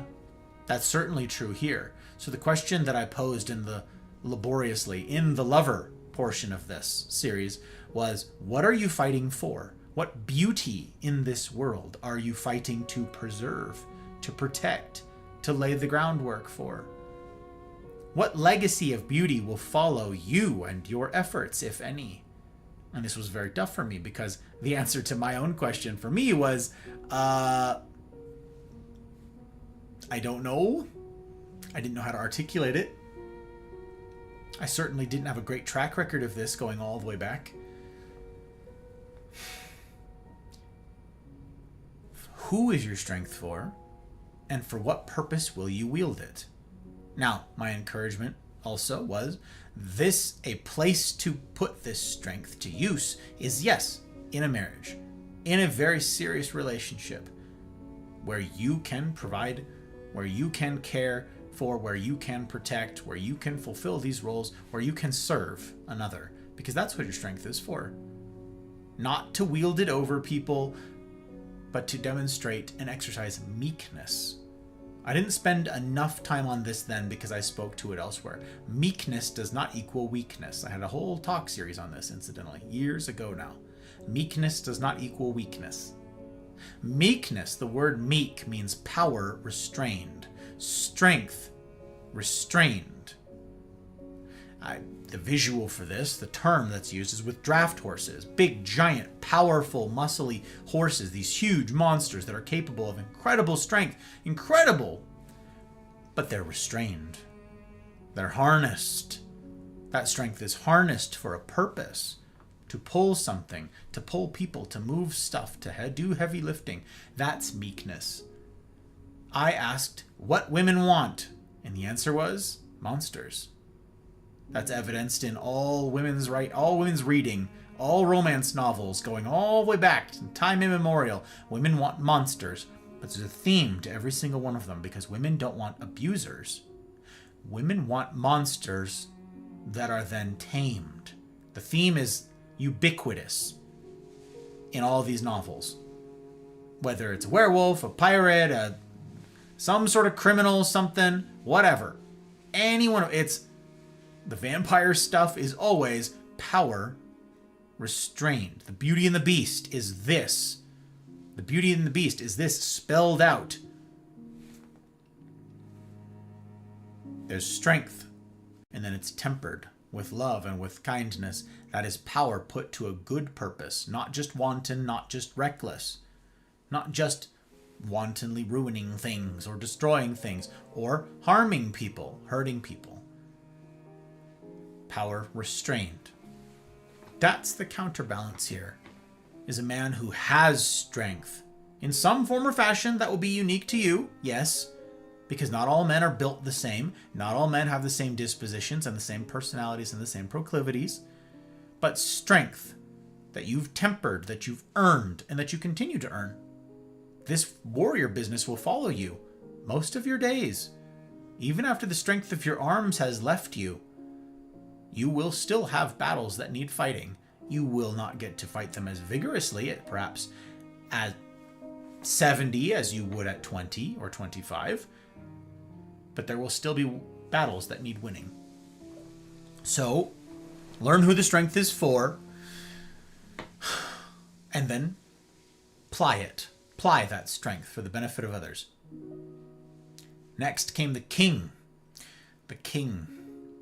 This is where you come into a kingdom of sorts. Each man has a kingdom of something. When you started as a boy, I mentioned there were allusions to what is to come in his life later, the stages that will follow. The king is one of them. A boy learns all of this very young. Maybe his room is his kingdom. And you foster this growth by letting him make decisions about his kingdom, such as it is. No matter what it is, even if you're in a jail cell, even if you're in a prison cell, you yet have some small kingdom. Now, hopefully you're not in a jail cell. Hopefully you're not in a prison cell. But if you are, you can yet exercise this. You can yet do well the stage of the king. But, assuming you're not in a prison cell right now, my encouragement to you is to steward well the kingdom, whatever its size, whatever its scope, as well as you are able. Something I'm constantly saying to you guys. That is my assurance, that I will steward as well as I am able. That what's been entrusted to me. The Mafia community. Those of you who've made it home. Those of you who keep the lights on. Those of you who are here with your bandwidth, with your well-wishings, with your encouragement, with your challenging. My aim, my purpose here, is to be a good king. Whatever capacity I'm allowed. To steward well lives. Because just as the warrior needed to learn that the strength of his arm was not for him, but for others, a king's influence is not for him, it's for others. I asked then if anyone could guess at how it is known whether or not a king is doing a good job. How do you judge a king? By what metric? How will you know? And the answer is, what is life like? What is the quality of life like for those in his kingdom? For those who fall under his purview, for those who fall under the sweep of his arm.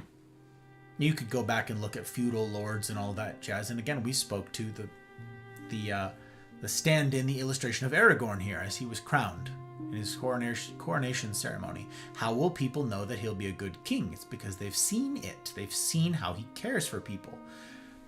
They've seen his competence borne out. They've seen him lead, and they've seen others follow. So, okay, this is the ultimate question. What is life like for the people under your rule? What about the people living in your home? Wife, kids? What's life like for them? This was a theme throughout the masculine journey. This was a theme in going all the way back to the Ranger, incidentally. You don't get to choose whether or not you are acceptable in the company of men. The company of men do. Other men get to judge you and decide if you are to be welcomed into the fold. You don't get to say, but I want it! Saying something like that may very well just tank your chances even further. Constantly, you will find throughout this progression, the theme has been, this isn't about you, and you don't get to decide how you are perceived by others. You can exercise skill and discretion and discernment in how you judiciously conduct yourself and how you judiciously rule. But others get to judge. Others get to decide. Are you a man? Others decide that, not you. Masculinity, manhood, is bestowed. You don't get to wake up one morning and go, yep, I'm a man. Nope. None of you. Without exception. This includes me too. I had to have it bestowed after I had earned it. And you're like, God, I have earned it. Says who? You? Company of men. This is the way it's always been. Since time immemorial, men will decide, not you. So you're king. Who gets to decide if you're a good king? You? Not you. Not you.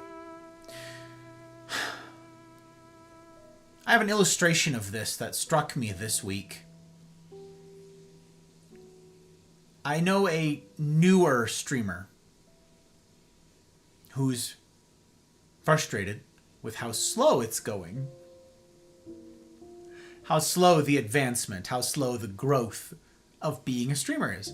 They sort of had it in their mind that this would kind of be faster. That this was, you see someone with thousands of followers and you're like, oh, yeah, okay, I can get there. Yeah, you see someone follow. You see someone follow like Fabulous Milker. Thank you again.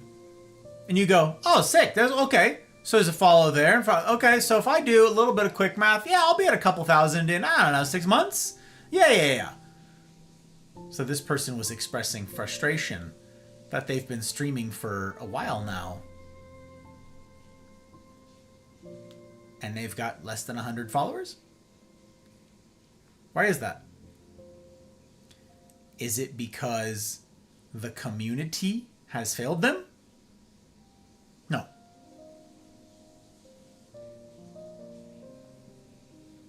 Who gets to judge whether or not you make it as a streamer? Yes, you can do a bunch of things right. Yes, there are indeed best practices that you can exercise. Yes, there are a bunch of right and wrong ways to do it. Yes, there are things that will demand of you expertise, commitment, grit, blood, sweat, tears, that sweat equity. Yeah. All that's important, and you do need to do all of those things, yes. Who gets to decide? End of the day. Not you. It's why I say each time that I am humbled by the follow. From, say, Unicorn, who came back after I butchered the name. I mean, I still like Yoitz and I still think it's fun, but who gets to decide? Others. Others will decide if you have a place on the internet. And I don't chagrin this reality. I recognize it. I embrace this thing. And I say to you each, all the time, I don't take this for granted. And if you think, and if you decide, you sit down, you see my content, you see my work, you see the progression of it, you see the time and the energy that I put into it, and then you see the product on the other end. You judge. That is what is right. That is what is good. That is what is appropriate. Is for you to then judge. Ought this be on the internet? Ought Gus be on the internet? Ought his words be on the internet? Ought his work be on the internet? Ought his mug be on the internet? Ought his other mug be on the internet? I don't get to decide those things, you do. And should the day come that you decide the answer to those questions is no, unfollow. Exit the Mafia community. Be judicious. Because your well-being does depend on your being judicious. Your being shrewd. Your being wise and discerning. If I am not a value add to your life, then I'm merely taking up time that could otherwise be spent actually receiving benefit from somebody else who does deserve to be on the internet. So this young king is starting out as a new streamer, and they are frustrated by the lack of traction. And I understand the sentiment. The sentiment is something to the effect of, I'm owed, I'm due, I've put in time, I've put in effort. Where's my reward? You don't get to decide. This is something I've wrestled with in my life in several different forms over the course of my adulthood. Thinking I am owed, thinking I am due. Well, I put in the work, how come I...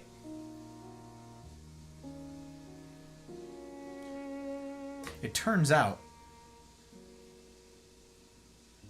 that I had a lot of this wrong, and it took good kings, it took good mentors in my life, and indeed no small number of sages, which we'll get to, in my life to point out to me that this was wrong thinking.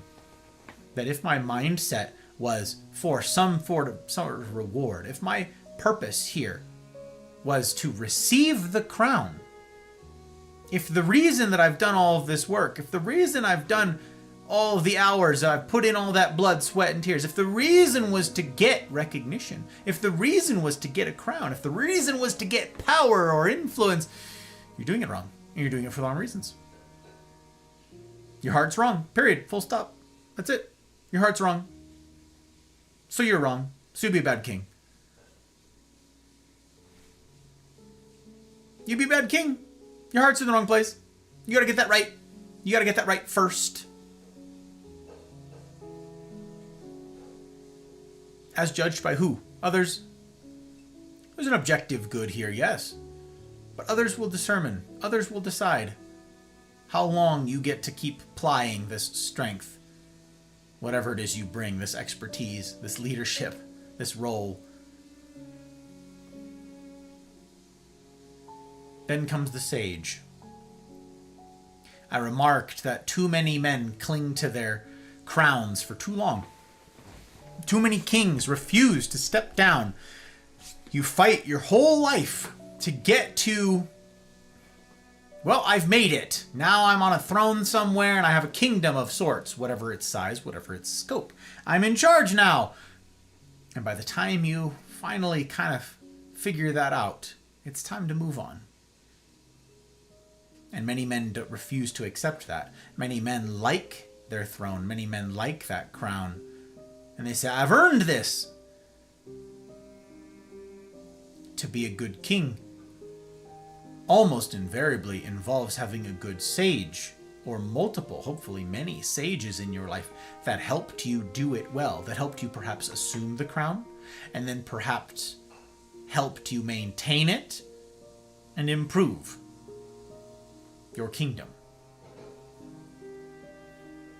It is selfish to not yourself then move on to become a sage for the benefit of the kings that must follow after. Two things typically happen in the sage. One, men refuse to let go of their crowns, refuse to move on, refuse to educate or elevate or train the younger would-be kings under them to assume the role. They selfishly just think they'll live forever. Or, scorched earth after me. Screw it. It can all burn after me. I don't care. I will have gotten mine. Bad king. So, when the time comes in your 60s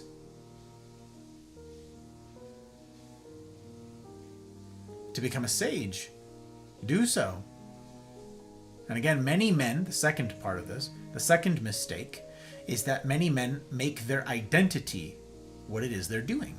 Their job, their role. That crown is who I am. As soon as I cede the crown, I am lost, and that's no way to live. That's also wrong. Don't do it. Don't fall for it. Don't slip into this trap. So these men attach their identity to the crown, and so when they lose it, either as a matter of course, or maybe perhaps they decide to give it up, they lose their identity, and they lose their will to live. And many men fade, disintegrate. Many of you have seen this. Some of you are living this. Where you've lost your express or explicit purpose, and so you deteriorate. You start to spiral.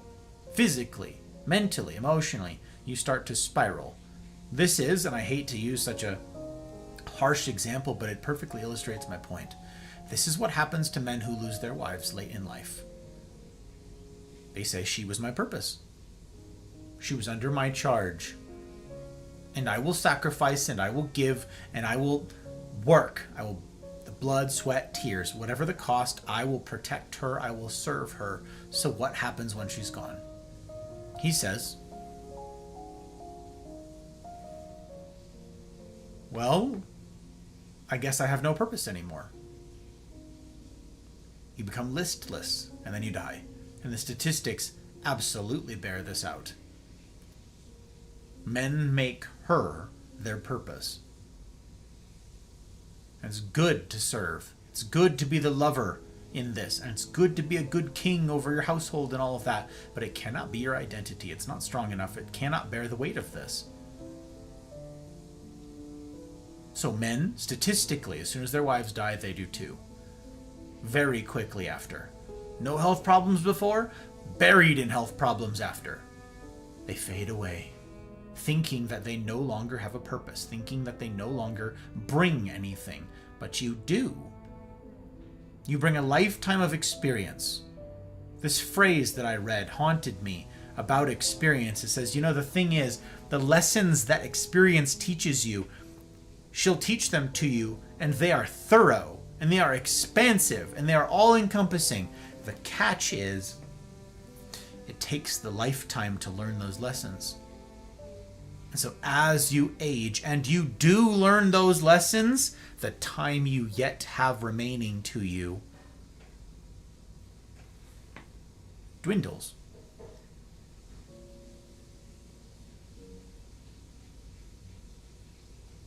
There was this illustration that I thought of, kind of a silly one. I don't know how many of you are familiar with this. Probably very few, exceedingly few is my guess. This jumped to my brain while I was preparing this. I don't know if any of you let me know in chat, just for funsies.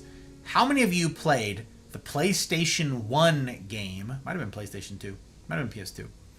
Digimon. It was just the Digimon game. That's all. It was on PlayStation, one of the PlayStations, and it was just called Digimon, okay? You start out with a little baby egg hatchling thing, okay? I don't even remember the terminology anymore. It was a long, long time ago.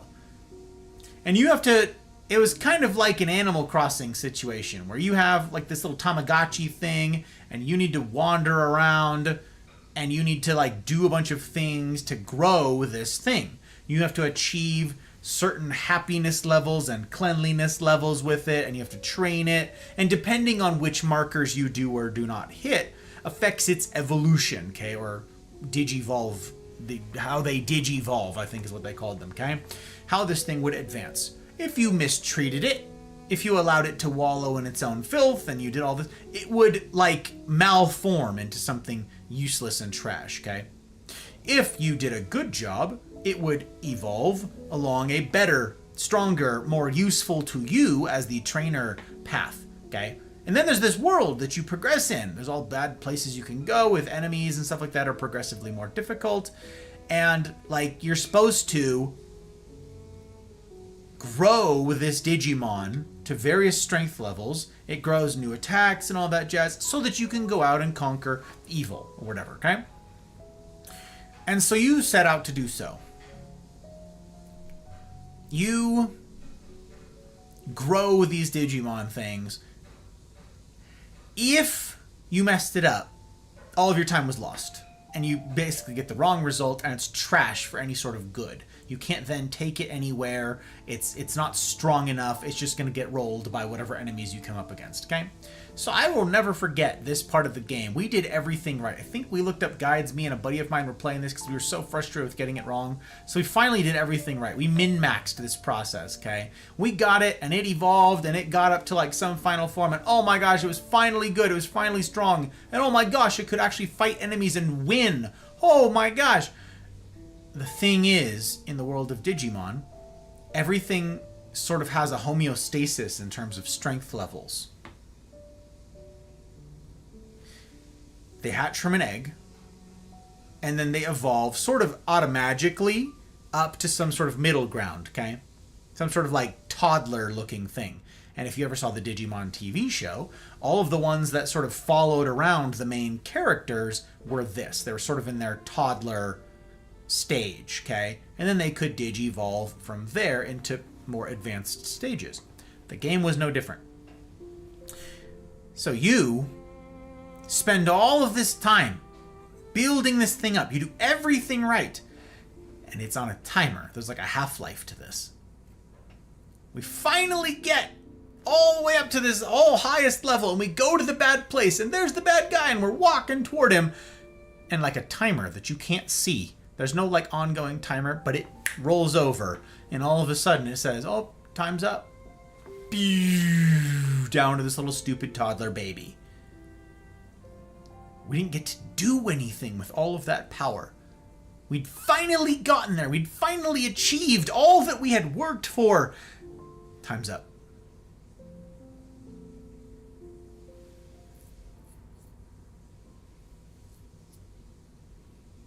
That's life. Experience is a teacher, and she will teach you anything and everything. The cost of understanding her teaching, however, is your years. So by the time you understand, it may well be too late to do anything with that understanding. Especially if you start late. Best practices, as I've outlined, mean you will start this early and furiously. You will start this fast. You'll be intentional about it. There's that word again. You'll go out of your way for it. You will pursue wisdom, though she tries to flee from you. You will chase. Learn as early as you can, about as much as you can. Learn these lessons quickly. Absorb them from others so that you might then turn around and be able to use them before your time is up. Here's a theme I want to highlight for you guys about this whole journey from start to finish. You're a boy. And when you're brand new human, you're really terrible at being a human, aren't you? You're really bad at it. In fact, you're so bad at it that you'll just die if left alone. They call it exposure. You'll just die. You can't even fend for yourself. So you finally start getting good at being a human, and you finally settle into boyhood. You finally settle in to begin the beloved son. You're climbing trees, you're riding bikes, you're doing, oh my gosh, you're making friends, you learn how to socialize, you're getting settled into the idea of school and a schedule and some responsibility and some trust, and you know you're loved and all that jazz. And then, like as soon as you start getting a grip on it, assuming everything's gone right, assuming best practices have been followed or near enough, and you start really like, all right, I have got it, and I'm comfortable now in boyhood. Time's up. It's time to be a ranger. I read this from one of these authors that spoke to his son very intentionally, and I really found a lot of value in this picture, in this thinking of this. He said to his son, as a matter of course, he gave a countdown. Now, I mentioned that in that game it was very frustrating. There was no visible timer that this was all going to come collapsing down. And life is like that. You don't know how many years you have. But in this case, he said to his son, okay, hey, you're 9 now. You're 9 years old now. Just so you know, in a couple of years, we're going to move on from all of this. In a couple of years, you are going to be expected to take on the Ranger. 10 years old. Okay, he's just a couple years out now. keep doing boyhood, get all this stuff, but this isn't the end of your life. This isn't the end of your growth. This isn't the end of your journey. There is something yet ahead, and I don't want it to surprise you. Hey, you're 11 years old now. In the next year, year and a half, somewhere in there, your body's going to start changing. Your mind is going to start changing. Your voice is going to start changing. I don't want any of this to surprise you. None of this is going to come as a shock to you, because I'm telling you, I'm warning you now. Here's what you can expect. And yes, you can come to me and you can talk to me and process all of this as it's happening. But I'm calling my shots right now. This time is coming. And when it does, it will mark a shift in your life, an irreversible shift in your life, and you will no longer be a boy. Thus will begin your initiation to becoming a man. You don't get to be a man at 13. There's no snap your fingers and now you're a man. There's an initiation process, and it's a long one. And it's going to be a lot of work and effort and suffering. And all of that is necessary and all of that is good. And it starts at a defined time. Don't miss it. I'm looking forward to the day, and you should too. Don't let this surprise you. And I will be here to walk through it with you. I and the other men in your life will be here to initiate you. Okay, it's 6 months out. Okay, it's 3 months out. Okay, it's a month out. It's tomorrow. Pack your bags. And I was fascinated to hear various authors talk about the ways in which they were intentional about setting up a mark, a line in the sand, a tangible, palpable moment in their boy's life that the boy can then look back on and say, that was the day my initiation began. No ambiguity, no question, no wondering, was I ever initiated? As many of you are asking, initiated? I didn't get initiated. Indeed not. I know very few men who can point to such a date, who can point to such a mark in their life, such a line in the sand. That's when I stopped being a boy. That's when I started training to be a man with intentionality and with the intentional coaching and guidance of the men in my life. So you start training.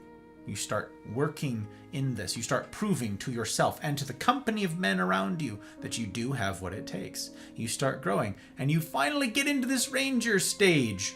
You start to learn what it looks like. You start to answer the question, do I have what it takes? You finally get to overcome some stuff, and you get to have that courage and that settled confidence of, I've got this, and I'm not so scared of risk, and I've risked in these realms, and I've got some competence. And as soon as you get there, time's up. Now you need to be the warrior. And this is where the intentional fathering would say there is a definitive moment, another line in the sand, a separate line in the sand that says, here now, we, men, dub thee a man also. You've earned it. You've demonstrated to us that you can hang. You've demonstrated to us that you will not be a burden, that you will be a boon, that you will be a benefit to the world, that you're not just a liability. You've demonstrated all of that. Excellent. Wonderful. Thus you are a man. In this moment, a defining moment, you are a man. No question. And again, you don't get to decide this about yourself. Others do. Are you a man or not? And I talked through in that part of the series, defining moments for me in these fashions. You do have what it takes. Okay. Now you're a warrior. And you have to start over. And in order to do the warrior well, everything that came before it needed to be done well, or a close approximation to doing it according to best practices. But now you're a warrior. And you have to start over. And as soon as you finally, okay, I get my footing a little bit to try and be a warrior here, not even like you're there yet, you're not even settled into being a warrior. You're like, okay, I sort of get what's being asked of me here. I think I at least know the benchmarks for success, and I at least know that I've got people who are going to guide me, and I at least know where I'm at right now. Lover! It's time for you to be the lover also. Oh, okay, I need to figure out, not just be the lover, like, as it pertains to women, but it also, like, the lover as it pertains to the beauty in life, like, the universals, the stuff worth fighting for. And I need to understand that there are richer and deeper things that enhance life, and those are indeed worth fighting for. And if I don't also incorporate those things into myself, then I am but muscles and violence. I must be tempered with love. Oh my goodness, this is complicated. Okay, you finally start getting a grip on these things after decades, perhaps, of work. Decades, from 20 to 40 to 45. And you think you've finally got a handle on the warrior and the lover. You've got, okay, I'm doing an okay job here, riding the wave of the difficulties, and I know where my strength is. I know what I still need to work on. I'm being intentional in these areas. I'm being intentional as a lover in my relationships to learn to become the warrior poet, to both dance and wield a sword. Both. By now, you will have probably assumed a position in life where you need to be king, where you have a kingdom of some kind, where now others will be looking to you to lead and make decisions, have a macro look at the world.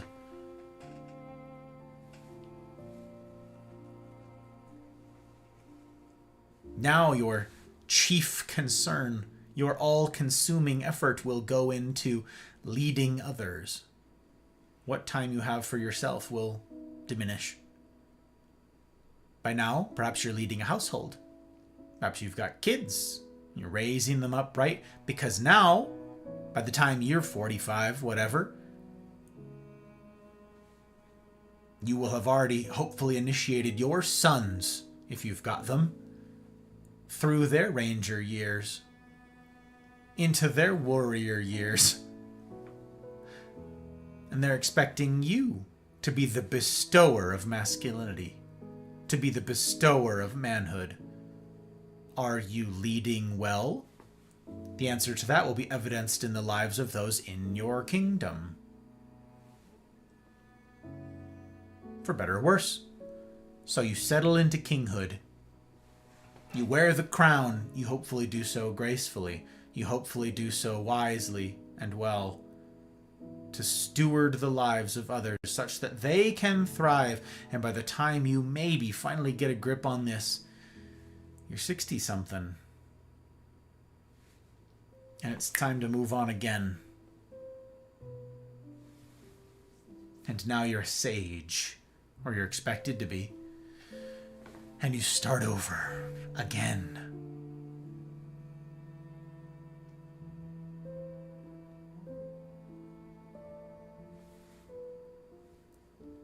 And then you put your intentionality and you put your effort behind being a sage, a great one. You want to benefit the kings, the would-be kings in your world. You want to give that wisdom. You want to dispense counsel such that it might benefit the other teachers to come, those who will teach those following them. So you're a sage and you start to apply all of this, and then you maybe start to get good at teaching and educating and being that wise voice of reason. And time's up. It's time for you to move on to the next thing.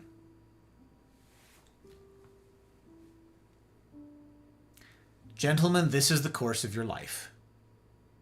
I've just laid it out.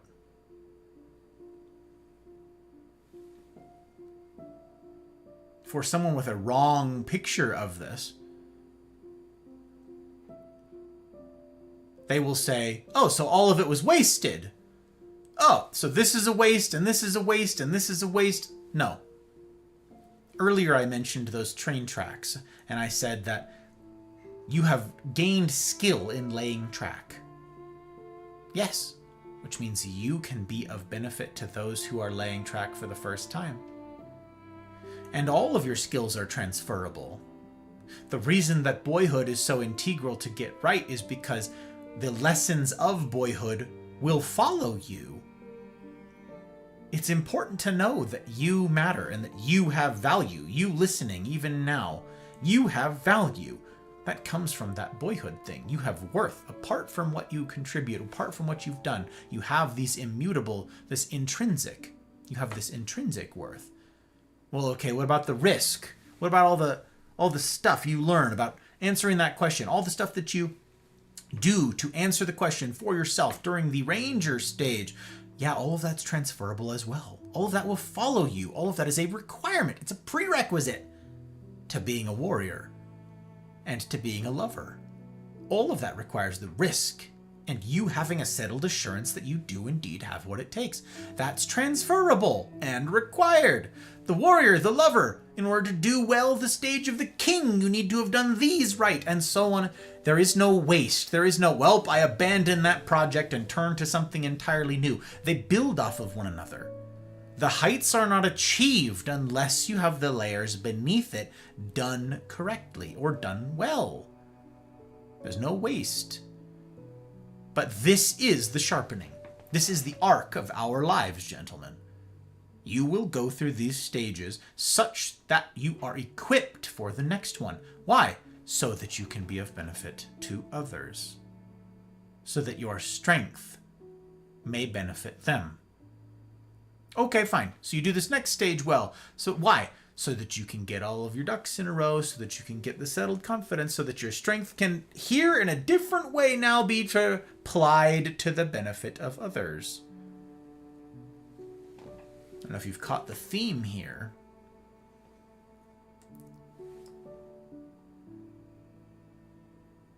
But you can't be any good to anyone else unless you've got this solved.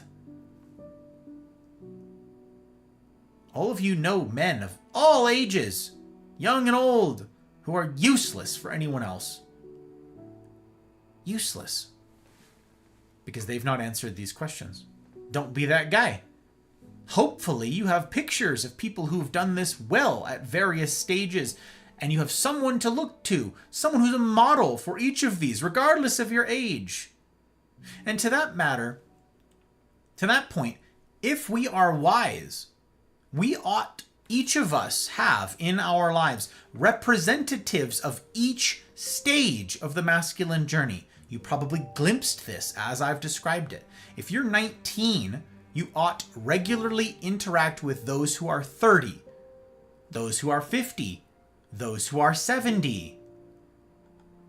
If you're 50, you ought to be involved in the lives of the boys 2 and 3 generations your junior,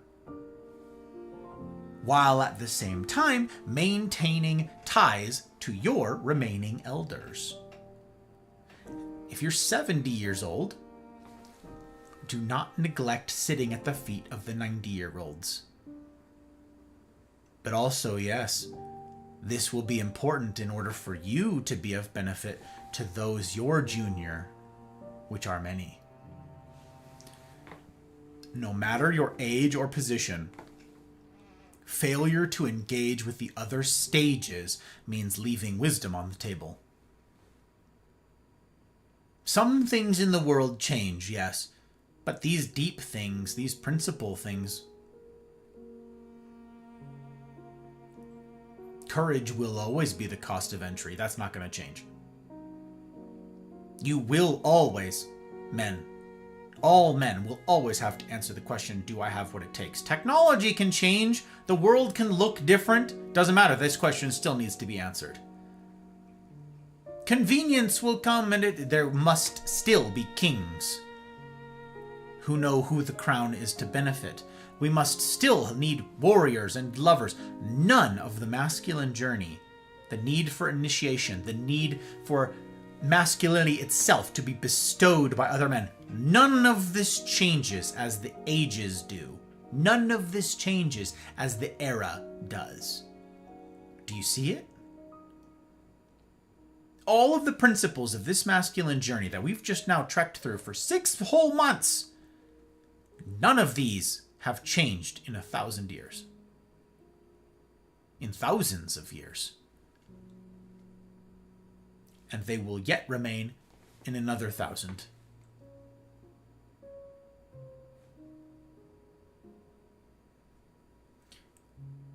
There is no, but the old man doesn't understand. What doesn't he understand? How to use a specific app or a specific tool? Yeah, okay. He knows a lot of things you don't about the stuff that doesn't change. And you're a fool to ignore that. You're a fool to think that someone has nothing to teach you, that anyone has nothing to teach you. Everyone has something to teach you. Everyone has something to teach me. You each do. I have many times remarked upon the extraordinary privilege of getting to do life alongside so many remarkable humans here in the Mafia. Each Wednesday in particular. And you know what? Someday the scheduling for this may change. I don't know. But the need for it will never change. We have something we call the Cosa Nostra Rendezvous. This is time set aside with intentionality. It's inconvenient. You have to go out of your way. You have to set an alarm. You can't do other things. You choose this over other things. The Cosa Nostra Rendezvous.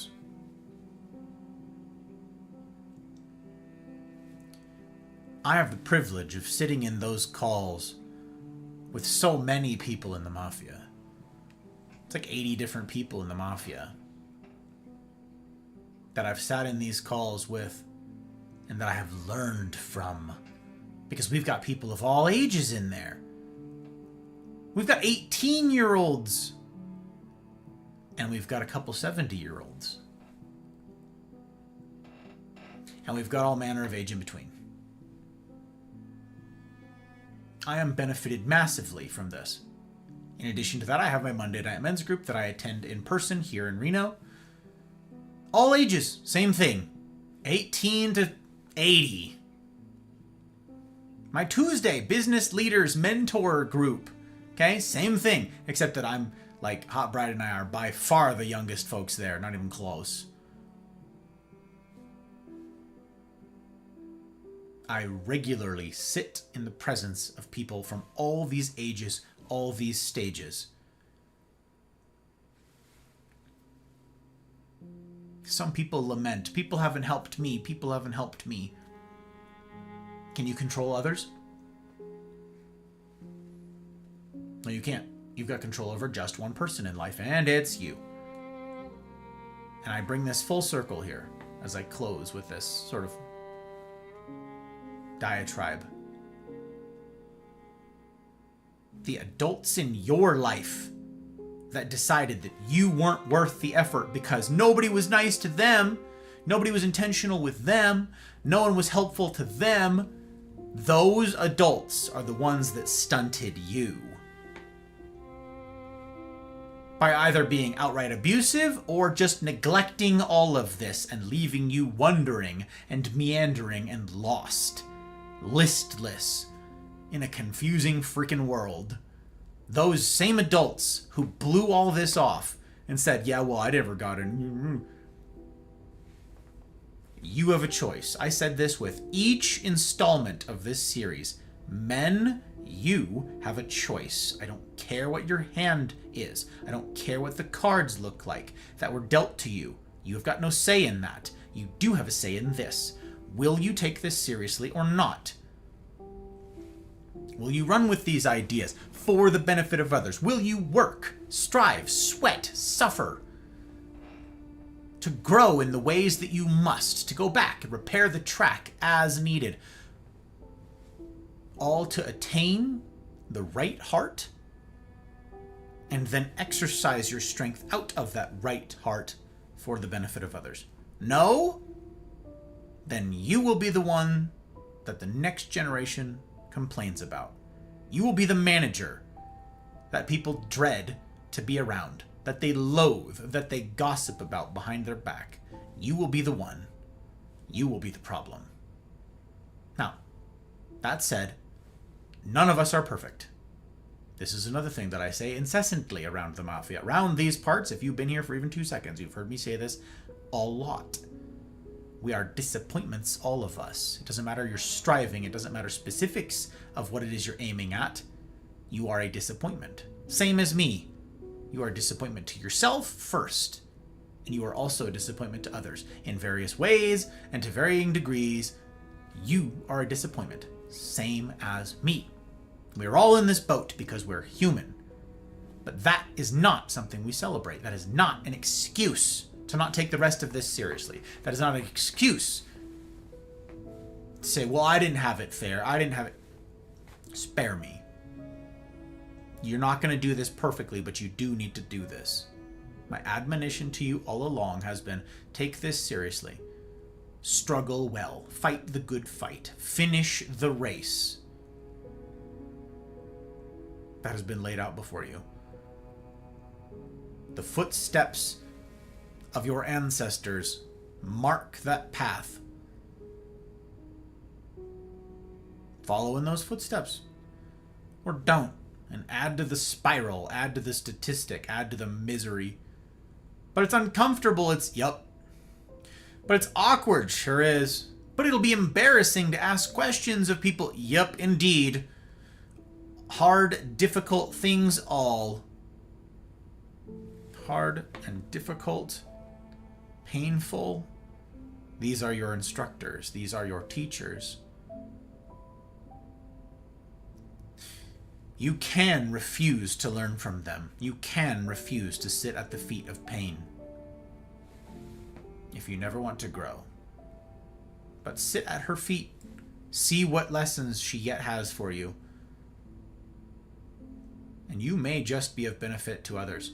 And you may see your own lot in life improve as well. And you may yet achieve what it is my ultimate hope for you. In the Mafia project, in all of this humaning, in all of this life that we get to do together, in all of these pursuits, the purpose of all of these talks is that I might in some way push you, inch you closer to peace. Actual, lasting peace. That thing that eludes so many of you and so many people in your lives, to the extent that many of you think it's unattainable, think that it's a pipe dream, think that it's a unicorn, that it doesn't exist. It does exist. And if you lack it, I don't want that to continue. I'd like to rectify that. And at least part of that puzzle is sit at the feet of pain. Men, our walk will look different from the ladies. Our journey looks different from that of the ladies. There's a bunch of overlap, yes. There's a lot of things that are common to the human experience, yes. But this comes no other way. This comes from the world of men. And you ignore all of this at not just your peril and the peril of your peace, but to the peril of all men who will follow you. Of all mankind who will follow you. Who would otherwise be benefited by the umbrella of strength, by the pillar of strength that you bring.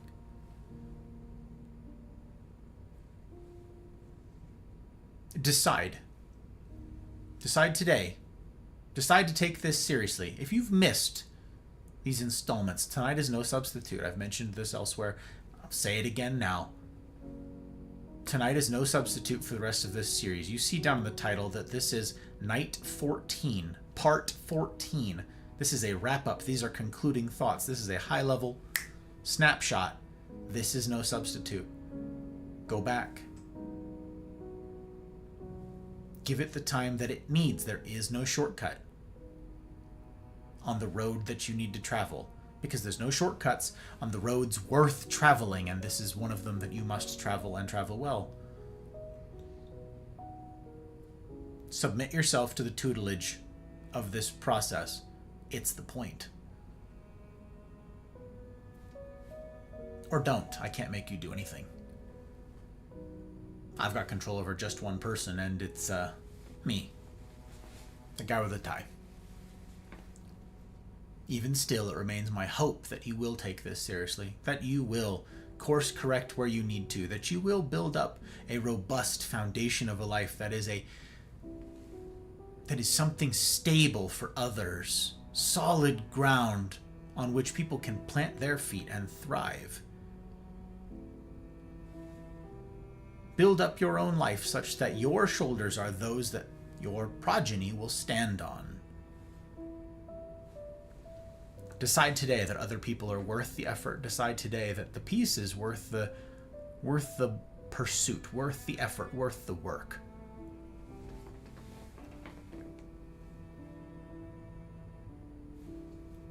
That's my encouragement. That's my challenge.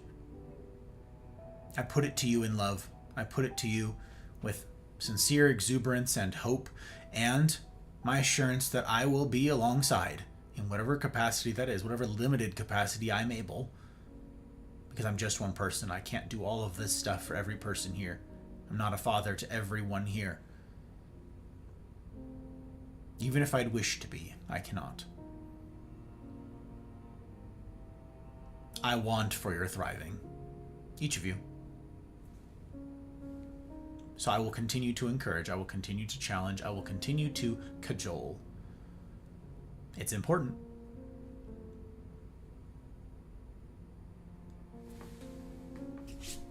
And those are my thoughts. Now, I'm going to catch up on chat. And hopefully be able to discern, based on what you've written, the context in which you wrote them.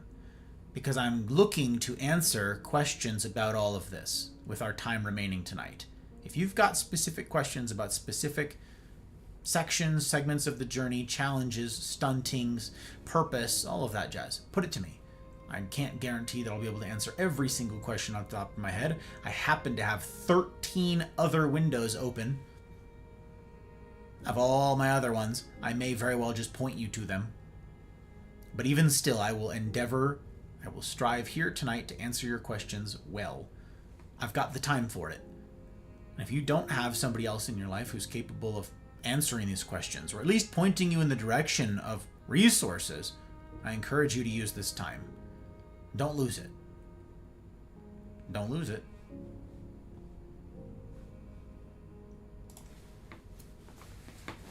All right, let me see.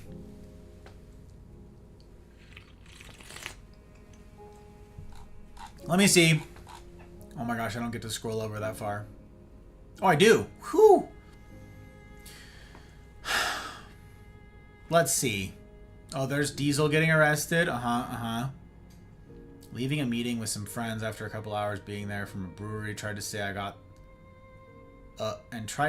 I just got there or something. I said, great, take me to jail then. What? You said that? Oh my gosh. They couldn't prove I did anything wrong and let me go. Diesel picking fights. Diesel picking fights. And here's Milkers. Here's Milker. I'm sorry that I didn't get to properly greet you and welcome you in, Milker. If you're still here. If not, I'm saying this for posterity. I'm saying this for the rest of you who I ignored or didn't get to see. As I said, I'm often a dog on a bone with an idea, and if I derail hard. As many of you saw in the beginning, I was distracted by many things. Once I sort of get into it, I am loath to quit, and any sort of moving chat to me is sort of squirrel, so I block my chat so that I'm not so squirrely. So I appreciate your patience to those of you who've extended it. I aim to earn those follows. And if you haven't, follow on Rumble, follow on Twitch, subscribe on YouTube.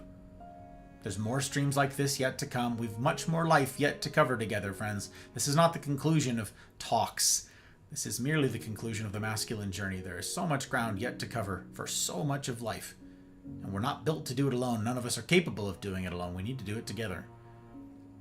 So, work those humaning muscles and get plugged in. Join the community Discord. The works. Be brave.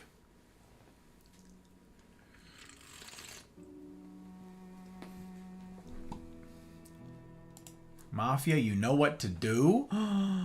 Wait a minute. Milk joined? Holy cannoli.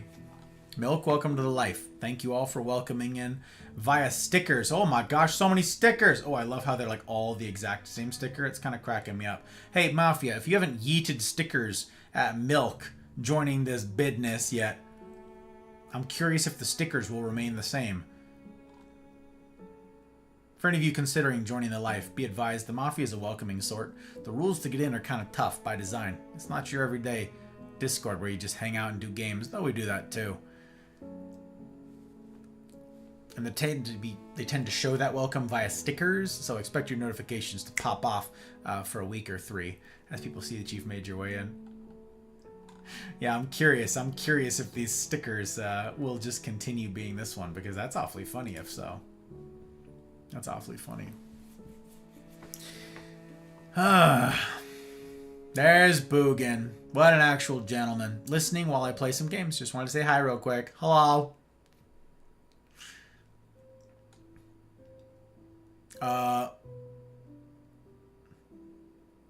People around you. They want monsters with restraint. Yep, Commodore remembers all this. There's Yoitz. Unicorn, I'm sorry that I didn't get to properly greet you if you are indeed still here to hear my words. It's very good to have you back. I memed about it before, but I was genuinely concerned that I had rubbed you the wrong way with the Yoitz, and it's very fun in my brain, but it's good to see you. Good to see you. By now you've seen some of what a Friday night looks like, which is a lot of me holding forth and not seeing chat. So I appreciate your patience if indeed you have extended it. Or if I'm saying this for posterity, again, for the benefit of those who have. I saved a little baby kitty from the shelter today. Oh, can't wait to help it grow strong. Wow, wow, wow. Wow. Well, well. Others decide. You don't. Hey, you used your special little letter, Commodore. I know what that is. I know what it is. Liz with the yoits. Yes.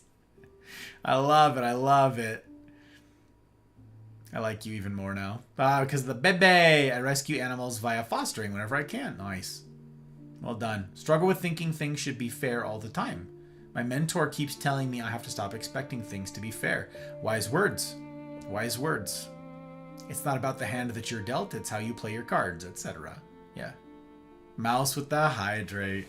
I got you, Mouse. I got you also. It's very good to see you.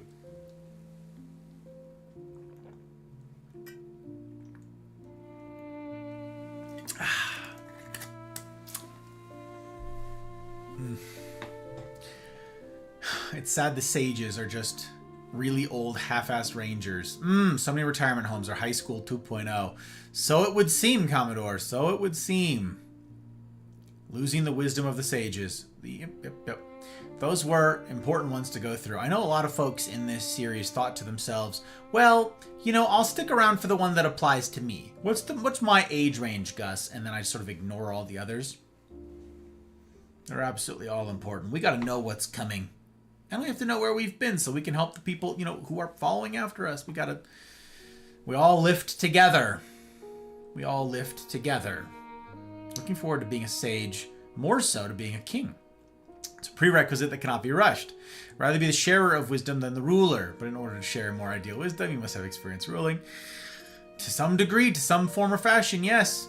And a kinghood, as I talked about during that series, kinghood can mean more than ruling in terms of a business or some sort of political role or something like that. Like I said, it can be your home. It can be just oneself. Ruling one's own body, ruling one's own desires, one's own temptations, one's own vices.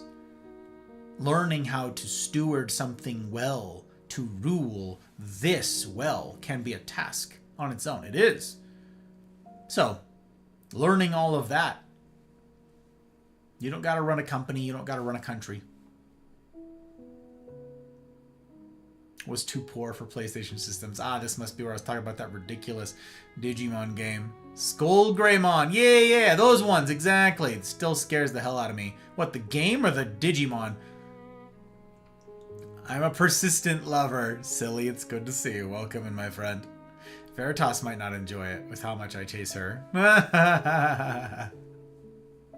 Chasing truth? Wow, persistent lover. It's good. That tenacity. I plan on getting as much time as I can. I got 25-pound dumbbells because of this progress is useless if I'll only live for 10 years. Very good. Exercise is an important part of staying alive to do this. Yes. Indeed.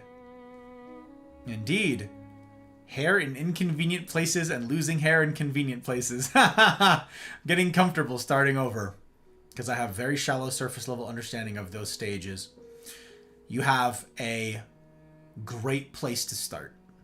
Your intentionality is demonstrable, my friend. My cute peons, follow this king to glory.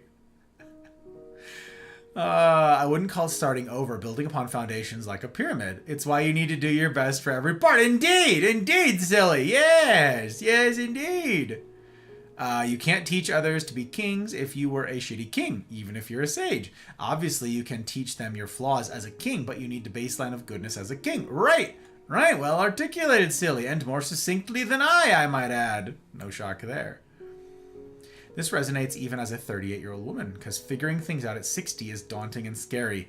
It seems that way. Liz. I've got questions for the old folks that I often ask, and it's fun because I've built the rapport with them such that they know I'm going to ask uncomfortable questions from time to time, and it's great to have that relationship such that they can answer even awkward questions. It's really great. It's really great to know, like, hey, I asked my mentor actually this past Tuesday, a couple days ago here, I asked him, he was talking about cadence and pace of work.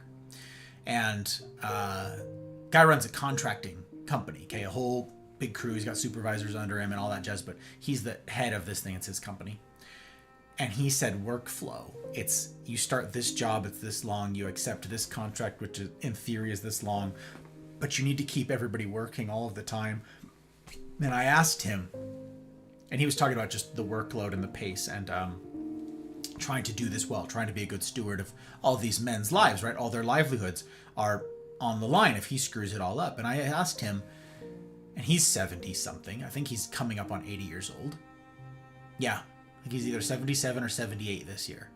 I said, did any of that get easier with age and with skill? Did you find that this became more or less a habit? Are you still at risk of failing, as you've put it, in the same ways that you always have? Or did you sort of fall into a habit of doing things correctly? And do you think there's ever an end to this balance? Do you think part of it is because you are still, even having done this for however long, doing things wrong, and they wouldn't be if you could get those things right? None of this would be, or less of this would be a struggle if you were doing everything right? Or do you think that this is a part of life? Do you think that there is just always going to be this struggle, always going to be this balance, always going to be this sharpening, this honing? And of course he said the latter. I said, sure, yeah, I could always do a better job, but nope, I basically know the ins and outs of this yet, and I am continually being sharpened. That's true of my life, it's certainly true of my walk with all of you. I am continually being sharpened by testing, by challenges, by difficult encounters, by difficult people, by difficult ideas, notions, concepts, by challenges to my way of thinking, to just entirely new ideas and concepts. I'm being sharpened. This is life. And I aim to do it well. Having those people at all those different ages, very important in your life. Don't miss it. Don't miss out. You're leaving wisdom on the table if you are.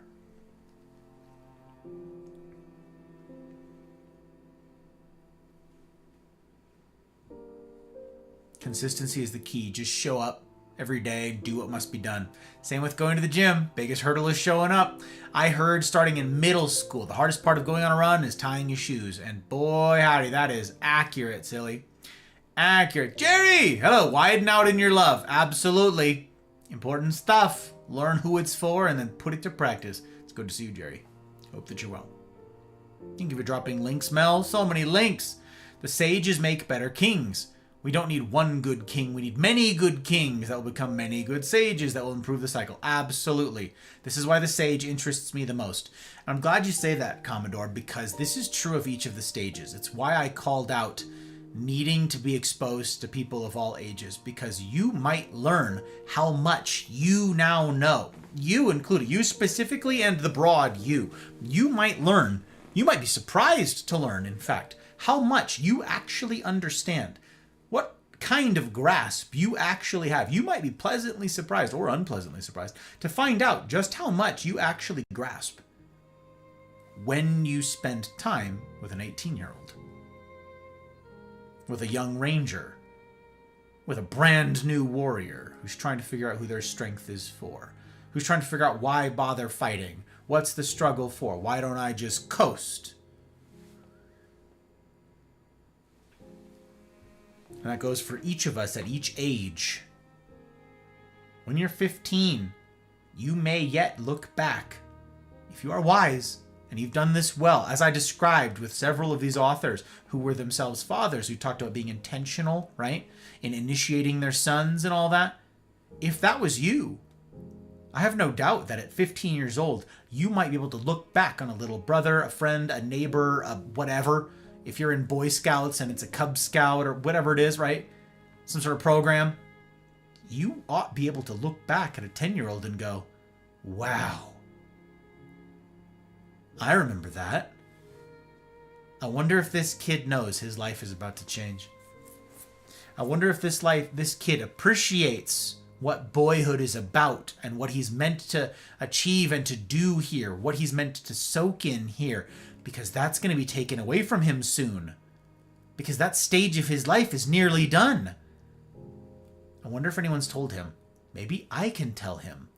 Maybe I can help prepare him for what's to come. Maybe I can be an encouragement to him.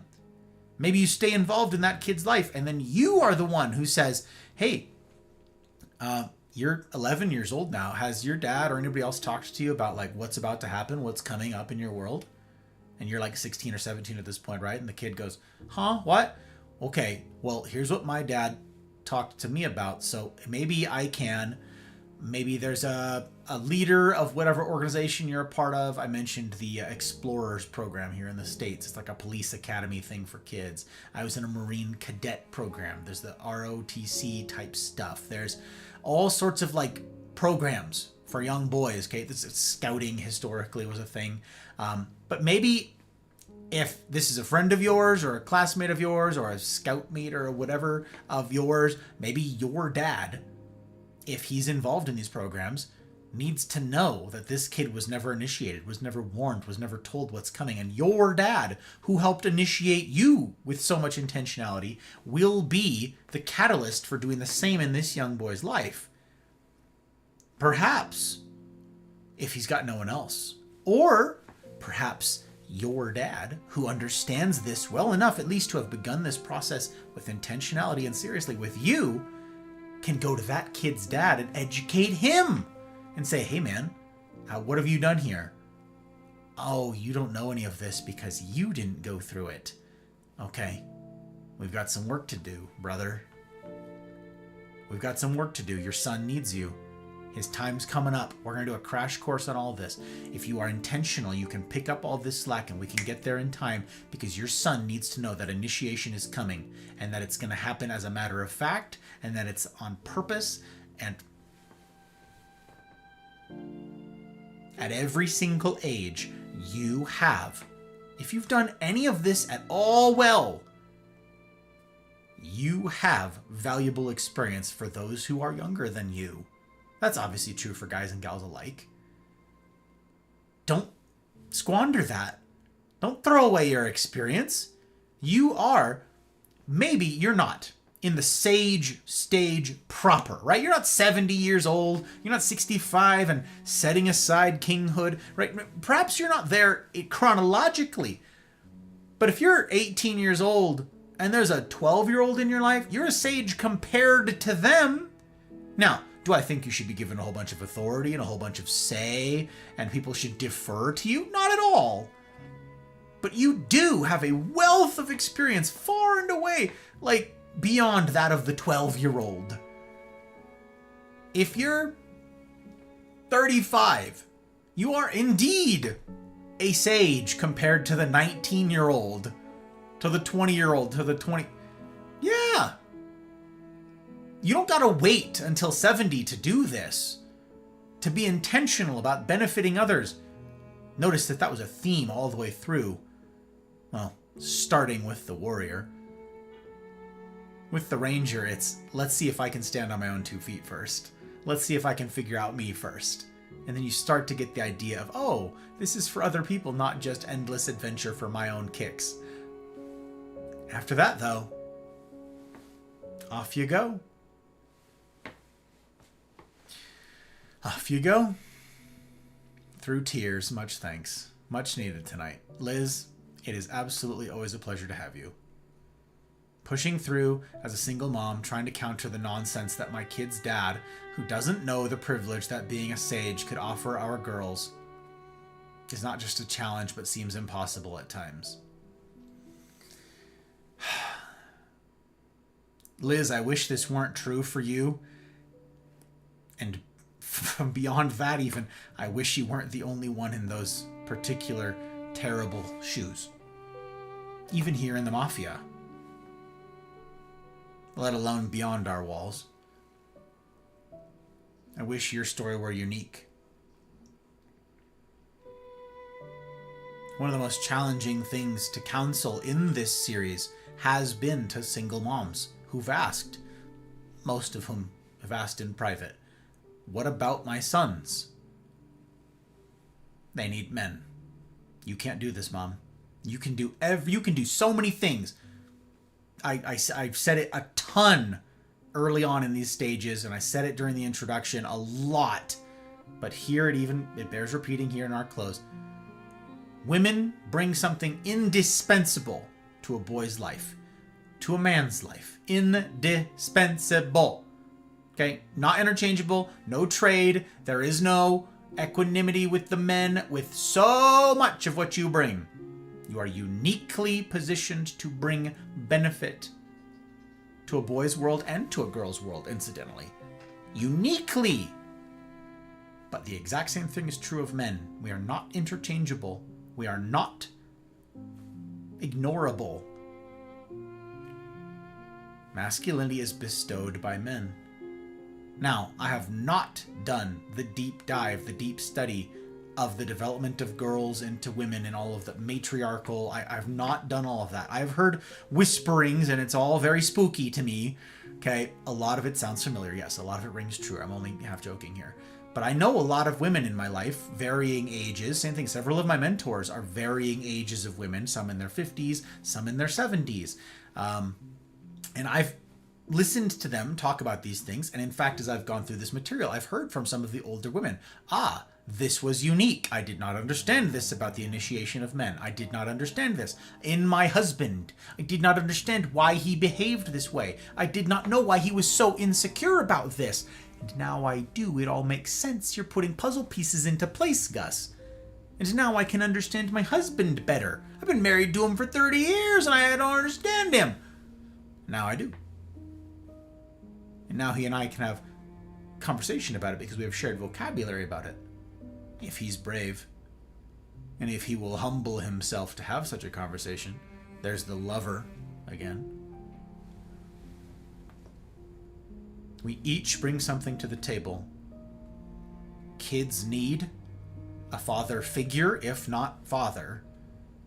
Girls need a father figure, if not father. Boys need a father figure, if not an outright father. And they also need a mother figure, if not explicitly mother. Best practices demand this. There are second best practices, but they're a distant second. There will always be a stunting without this. Every single one of you that grew up in a single parent household, no matter how well intentioned your parents, no matter how hardworking or striving, no matter how much they cared, if you were raised in a single parent household, guy, gal, doesn't matter.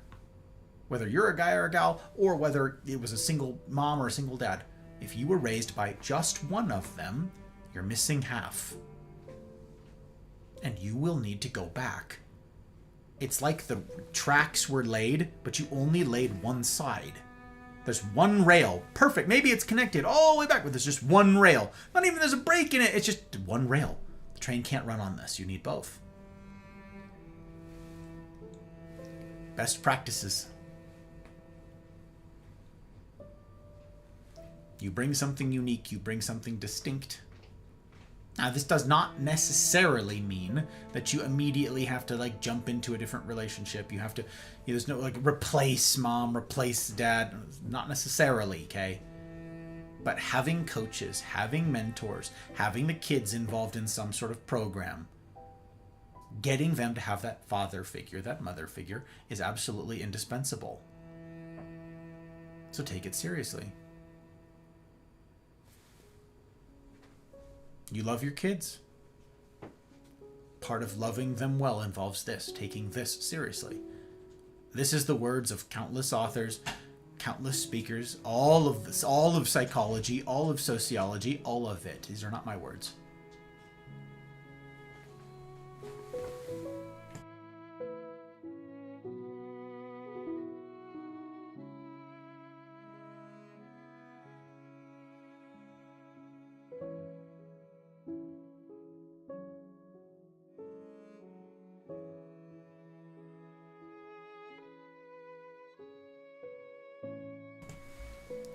Hot Brad was just being a gem. Opening up windows, it's time. It's finally cooler outside than it is in here.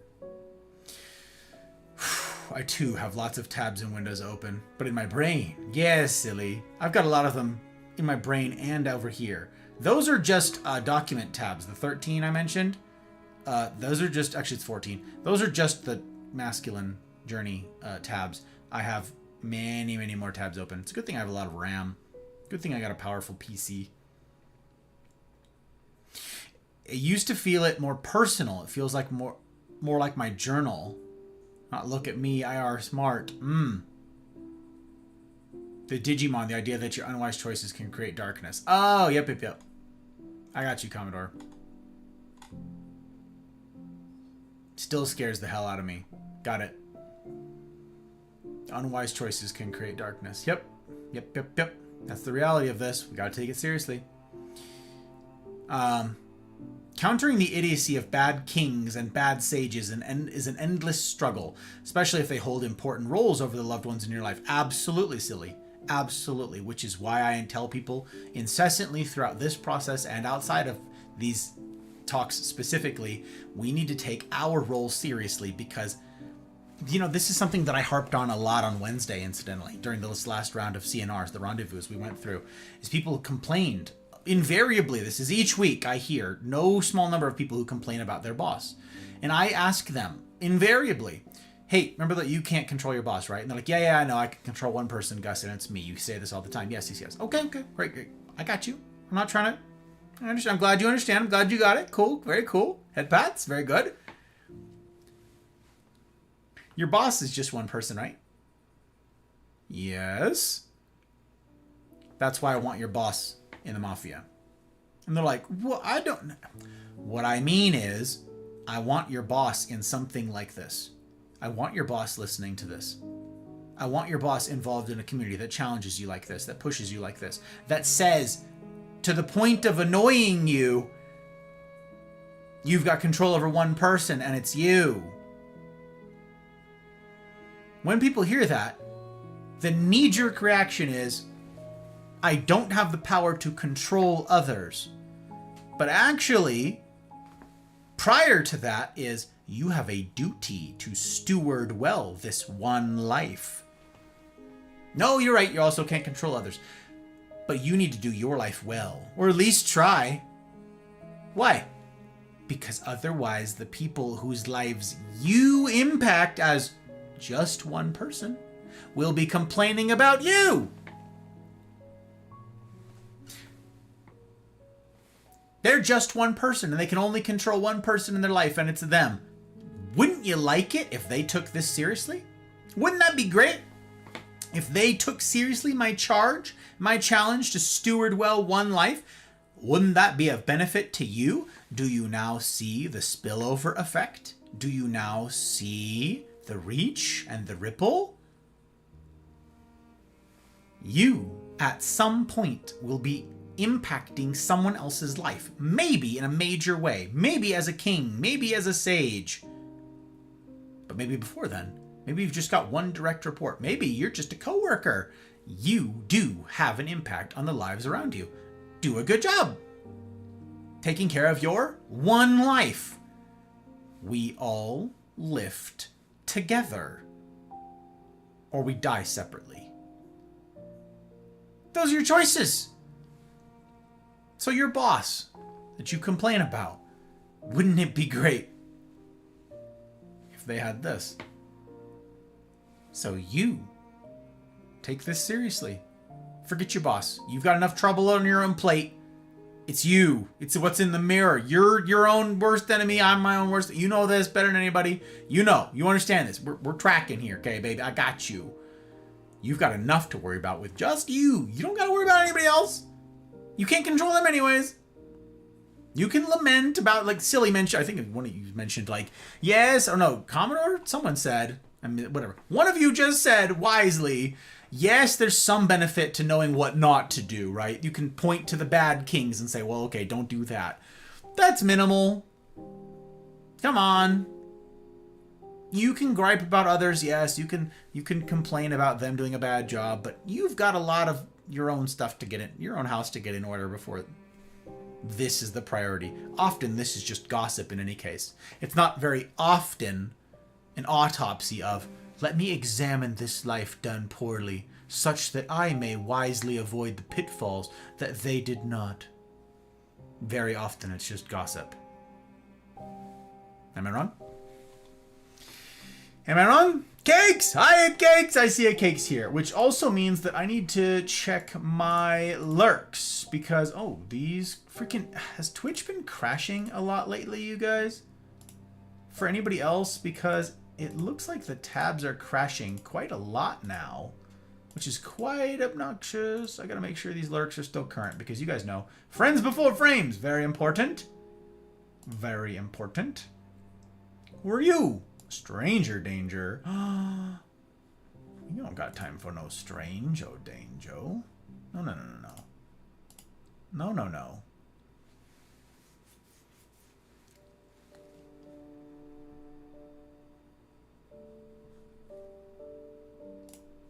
Okay. Refresh. Check that. Several people have gone live. Very important for me to pull up tabs. Taking care of our people. Okay.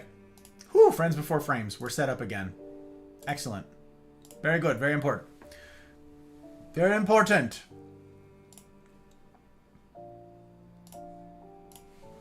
Rumble. Okay, let me see.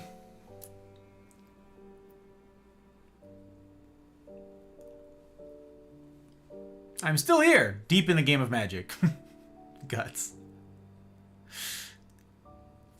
I've been thinking it matters not what you've done. It matters you won't do it again, and your future actions what matters. Yes. I mean, it's good to mitigate stuff so that you don't have, obviously, so that one does not have a giant wake of destruction behind them, right? That does impact your future. Right? Like if you've burned all these bridges behind you, if you've shattered a bunch of relationships and you've broken all trust with people, that will obviously have an effect on you moving ahead, right? Like your years ahead is now none of these people have trust with you and you need to rebuild it. If you're in a marriage, if you're in a long-term romantic relationship and you break trust, the road ahead looks different now that you have made a mistake in the past.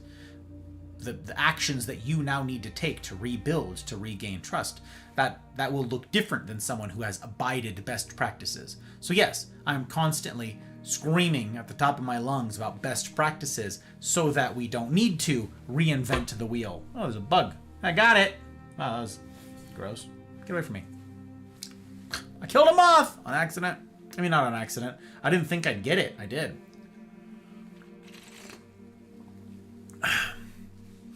This Gus talk reminded me of the discussion I had with a school teacher my freshman year about the steps to learn. Really? You had a teacher that talked about this?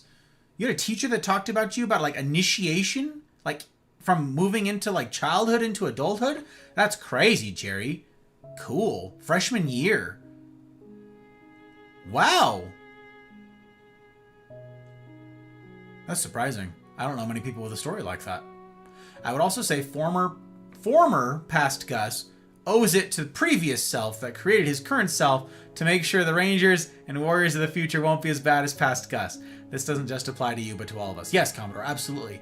I owe a debt. Yes, I do owe a debt to the world, to society. I've mentioned before that none of you would be friends with past Gus. I am trying to mitigate how many copies there are of past Gus out there. If I have any role to play in that whatsoever, I want to play it. I want to be a warning sign to others. Yes, I don't need people to have walked in these footsteps. If I can warn them off of it, yeah. Our elders these days especially have much unshared wisdom. Ask, interact, don't let their knowledge be lost to time. Exactly, Liz. Exactly. Does depend on some basic skills. Listening, communication, patience. Oh yeah, basic skills, muscles that we gotta practice, y'all. We gotta do it. You're missing half the battle, G.I. Joe. Oh my gosh. And knowledge is half the battle? Muted? I was. Thank you, Liz. Thank you for letting me know, though. It's happened before, and I do appreciate people telling me, so thank you. I appreciate you looking out. You're gazing lovingly at something. Hot Bride, 100% the reason. Yeah, she's pretty great. She's pretty great. People have people have said that before. They're like, Hot Bride came in the room. How did you know? You have a look, Gus. I'm like, can't play poker with her in the room. I have a tell. Ego, money, determination for control, destruction of others, endless struggle. Agreed. Yep. We've got a lot of... Comparison is the thief of joy, y'all. Comparison is the thief of joy. We need to focus on our own house. Much as we want to gripe about others, we gotta... If we're going to be intentional about examining the autopsy, the after action of someone else's failed life, let it be that. Let it be intentional. Let it be clinical and purposeful. Don't let it just be endless gossip. It can be extremely toxic for your loved ones. Much strength. Indeed. That's me. I'm the smart one. It was you, silly. Hell yeah, I claim credit. Perhaps it wasn't me, but I'm still claiming credit. Yoink. No, it's yoits. Had a lot of tabs give out on me. It's not like it used to be for the lurks. Okay, so I'm not the only one, Liz? Yeah, this says like tab crashed or something like that. Or you need to reload the player on Twitch. Yeah, it's being weird. I don't know what's going on. The internet's changing, you guys. I think the scars in your body and soul can be good. The experience of pain and suffering engraved upon you can be positive.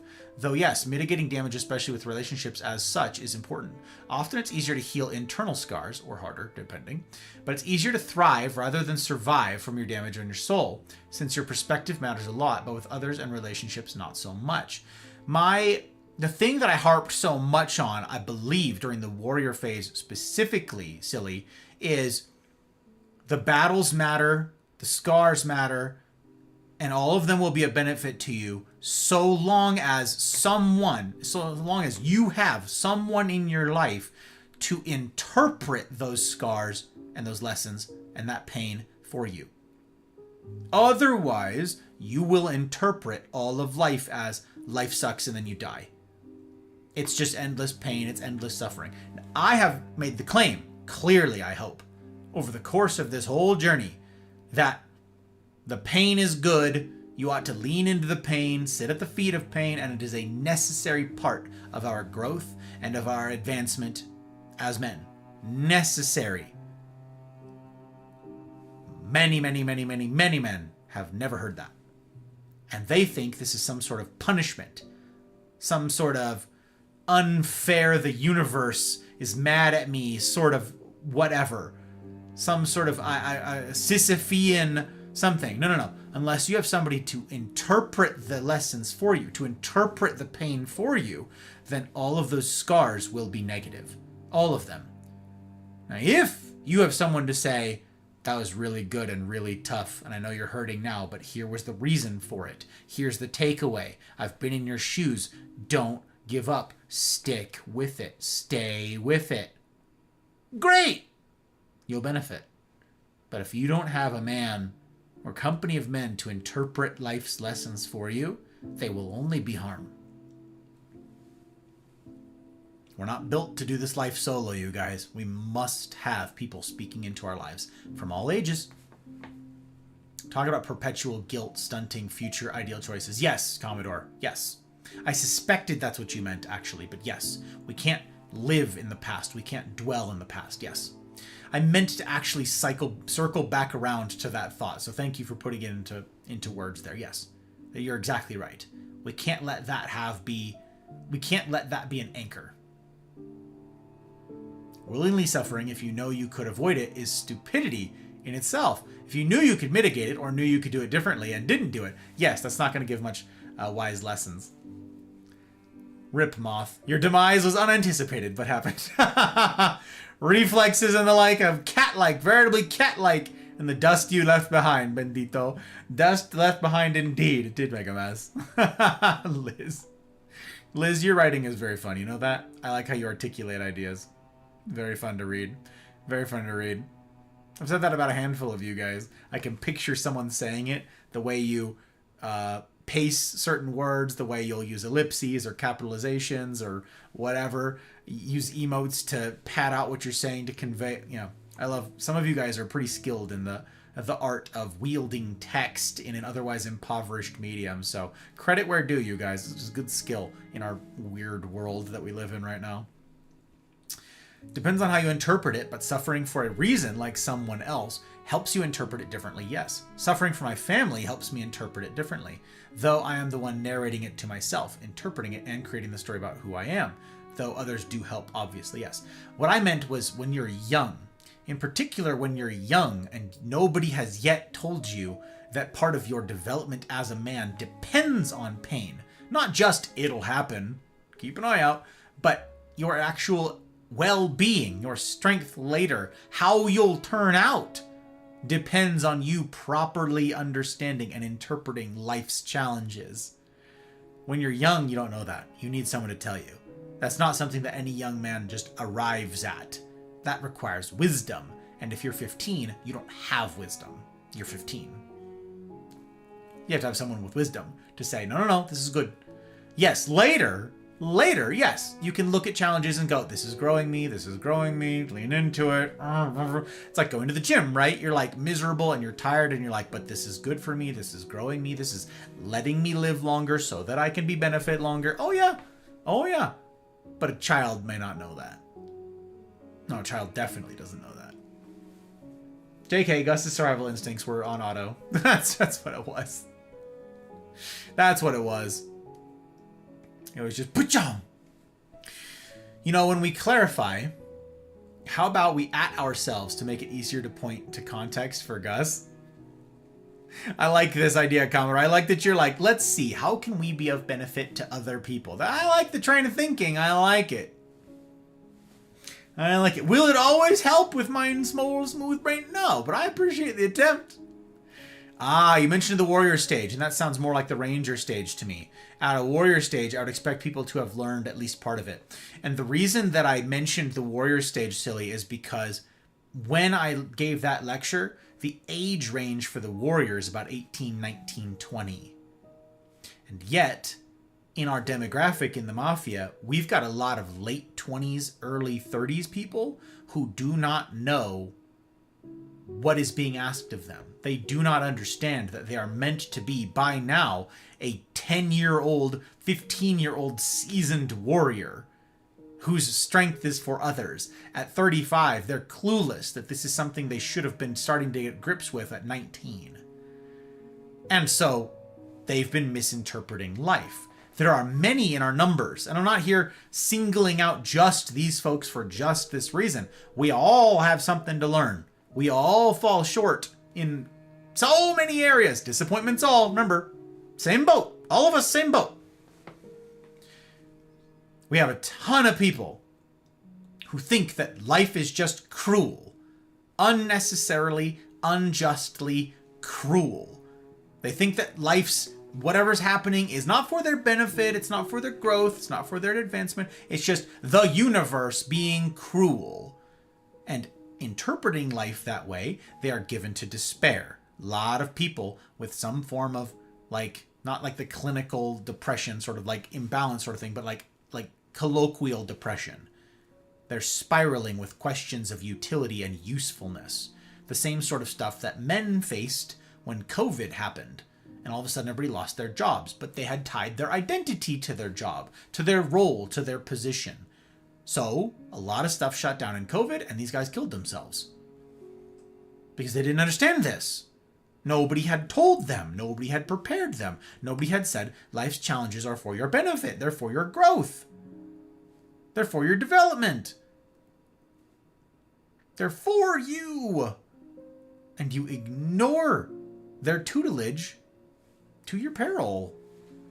So that's why I mentioned the warrior. Because we've got so many folks who really, really never, they didn't do the either perpetual Peter Pans, we know a couple of those, or they never did understand the risk thing of the ranger stage, and then none of them went on to be the warrior and understand that there are things in life that require our strength, and they've just been living for themselves.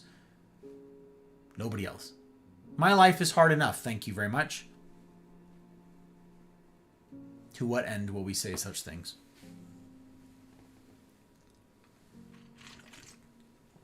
Pain is the greatest teacher. Early animals that didn't sense it got Darwined. I love Darwin as a verb, or as an adverb.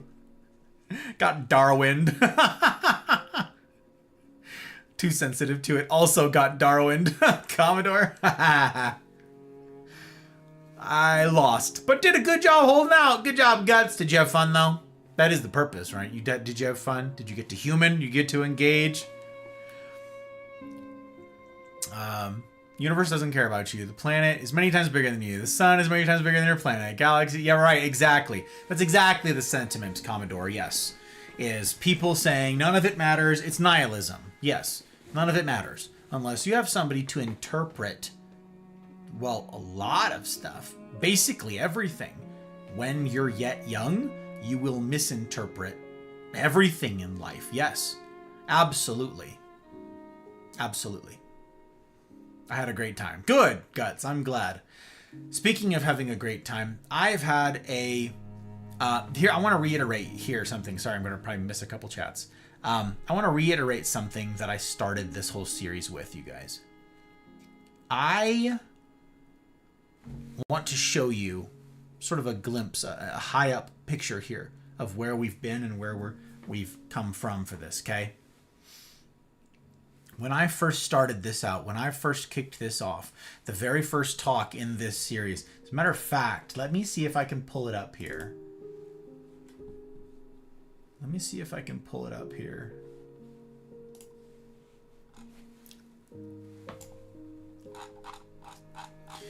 Let me see, let me see. There it is, I found it.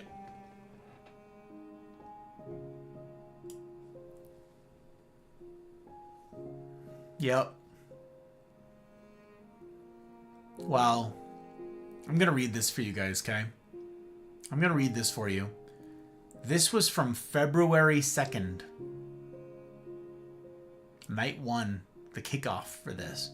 We had like a intro series to this for the first couple months of the year about hard mode, right? Hard mode 101.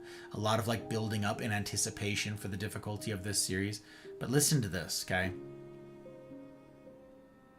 And I'm going to put a nice pretty bow on the end of all of this. I wrote this down because I wanted to get my words right. This sentiment that I had kicking all this off. I've had a lot of people in recent weeks ask me if I was excited for today. If I was excited to kick off something I've been agonizing over for so long. Full transparency. I have dreaded this day. You all know the phrase, ignorance is bliss. Well, that's true. And sometimes I just want to live in that space. Sometimes I just want to have a chill hangout with the people I love. Sometimes I just want to talk about the weather, or plants, or dogs, or cars, or games. I don't want to lose friends. I don't want to lose touch with the people I care about. And while it's okay to live in the silliness some of the time, while it's okay to splash around in the shallows and just relax on occasion, At some point, a line gets crossed. At some point, it's abuse. What do I mean?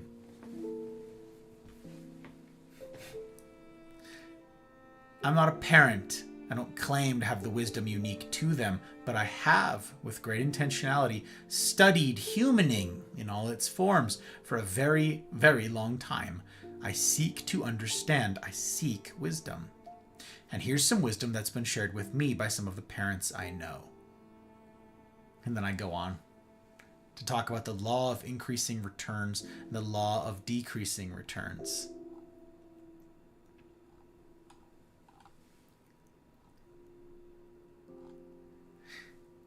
I went on to talk about a bunch of examples of how parents can choose shortcuts, can ignore all of this and development and growth and choose to be friends with their young child rather than be intentional about parenting their child such that they can be functional humans on the other side of it, such that they want to be friends with their grown children, right?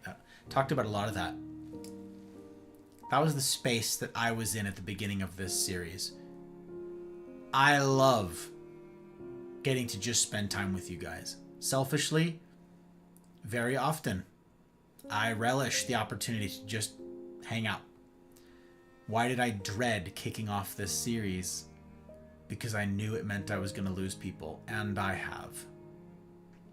This series specifically, not just the time we've had here, the normal attrition of people changing times of their life or moving to different schedules or different whatever, moving on, not that. We've had people explicitly leave because of the things that they've heard in these talks specifically.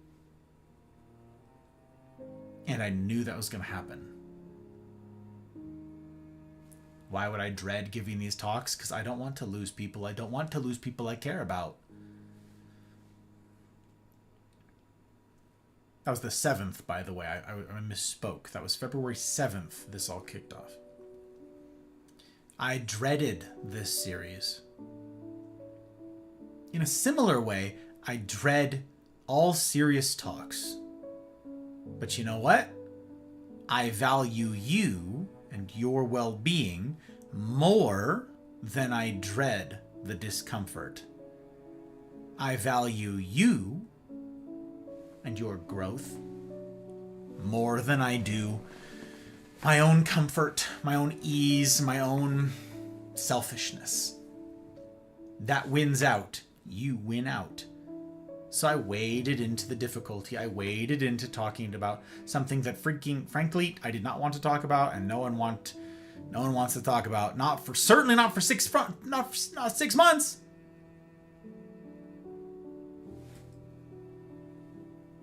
Six months is a long time. And I waded into it because you guys are worth it. The same will be true of the next difficult thing we tackle. And the thing after that, and the thing after that. But I dreaded this series. I'm glad we're through it, but in the sense of having pulled off a Band-Aid, there is still a stinging, there is still a pain because of those I've lost. And that's unavoidable, I'm afraid. I can't help people who don't want to be helped. I can't serve people who refuse to be served. I've got control over just one person, and it's me. Round and round we go. I'm going to keep doing the whole be me thing as well as I'm able, and encourage y'all to do the same. But what it is you do with your free will, with your autonomy, I don't get a say in. I just want to be of benefit to you. I just want to love you. I just want to be that value add proposition. So, as far as it's up to me, that's what I've attempted to do. As far as it's fallen to me.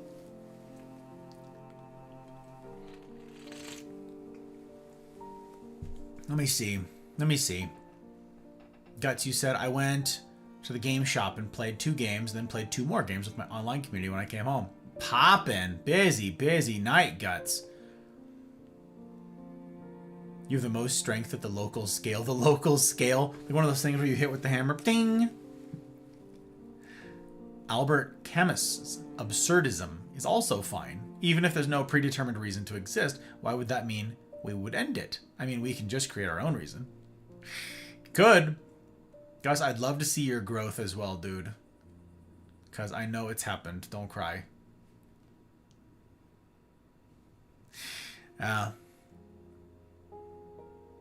Yeah, this was a tough series for me in many ways. I think I already told you guys that I struggled the most with The Lover. That was really something for me as an intellectual thing and as a humaning thing. I really wrestled with that and my shortcomings there. I was like, damn, I don't got this.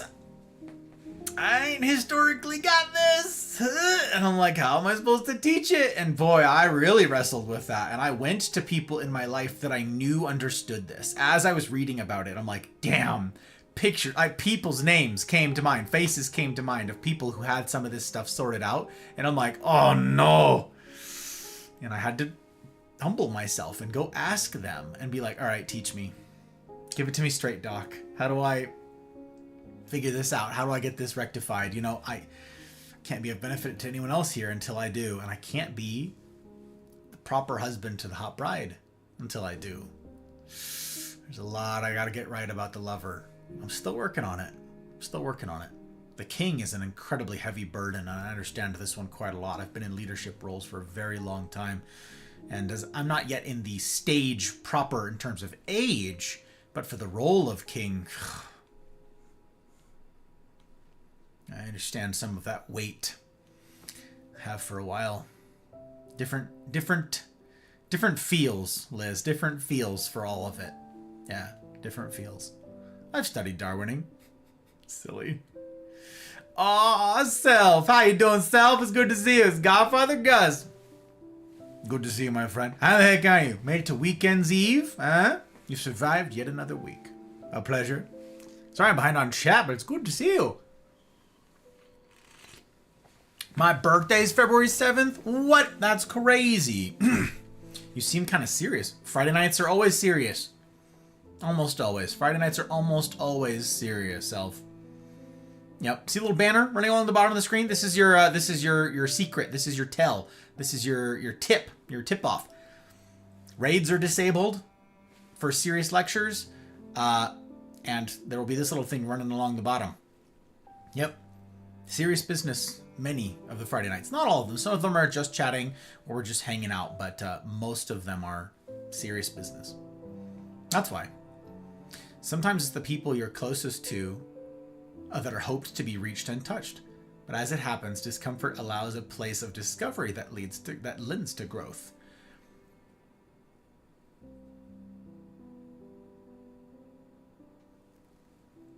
It's interesting that the teacher, Pain, is in so many different and unique forms, Liz. You will look for it in a specific place and then be like, don't bother me with that. I'm looking for the teacher. And it's like the teacher was this thing that was interrupting your life. I told a story during the ranger phase of this where I said people are saying, even with intentional, you've had instruction and someone's pointed out you're going to look for risk, you're going to look for adventure, you're going to learn to answer this question, do I have what it takes? And you're going to do that in the form of snowboarding. You're going to do that in the form of base jumping, cliff diving. You're going to do that in the form of driving really fast in your car, racing. You're going to do that in a bunch of different ways. But the adventure that may find you that is the best teacher for the moment is the flat tire that you get in the middle of absolutely nowhere. It's a unexpected financial burden or crisis.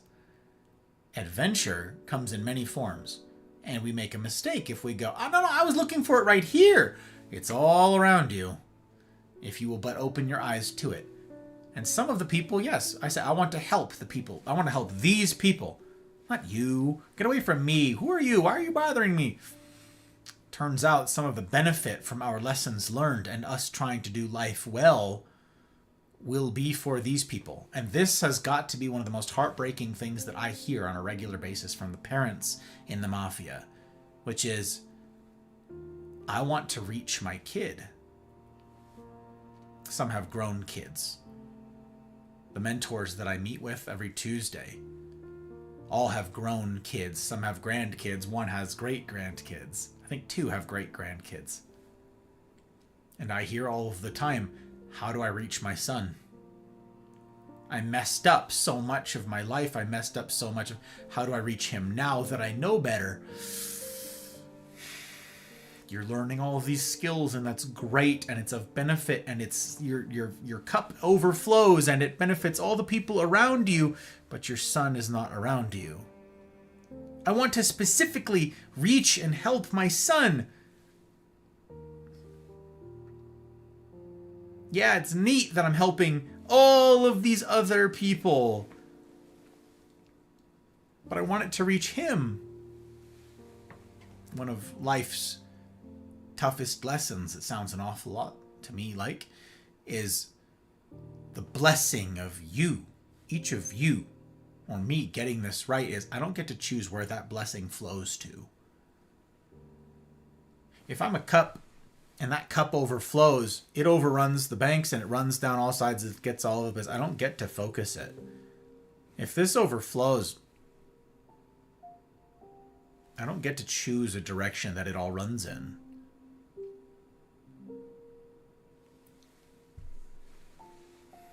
The same thing with these talks, with this series. I said, I know that this will be a blessing. And early on in these talks, in the earlier ones, I said specifically in my mind, there were a couple individuals that I knew were like the archetypes for what I was teaching. Like, I know them well enough. I've walked through life with them, and I know what their boyhood was like. I know what their childhood was like. I know what followed. I know these things. And they need this. Channel. Blessing is going. I can't change if they don't want to be getting splashed on. If they're like, no, get it away from me.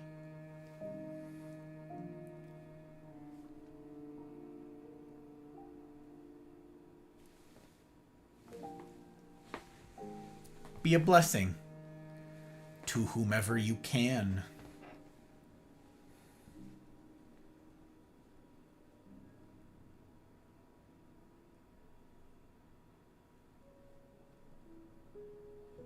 Maybe some will return, maybe not here, but reflect and join a similar community after much reflection. I sure hope so, Commodore.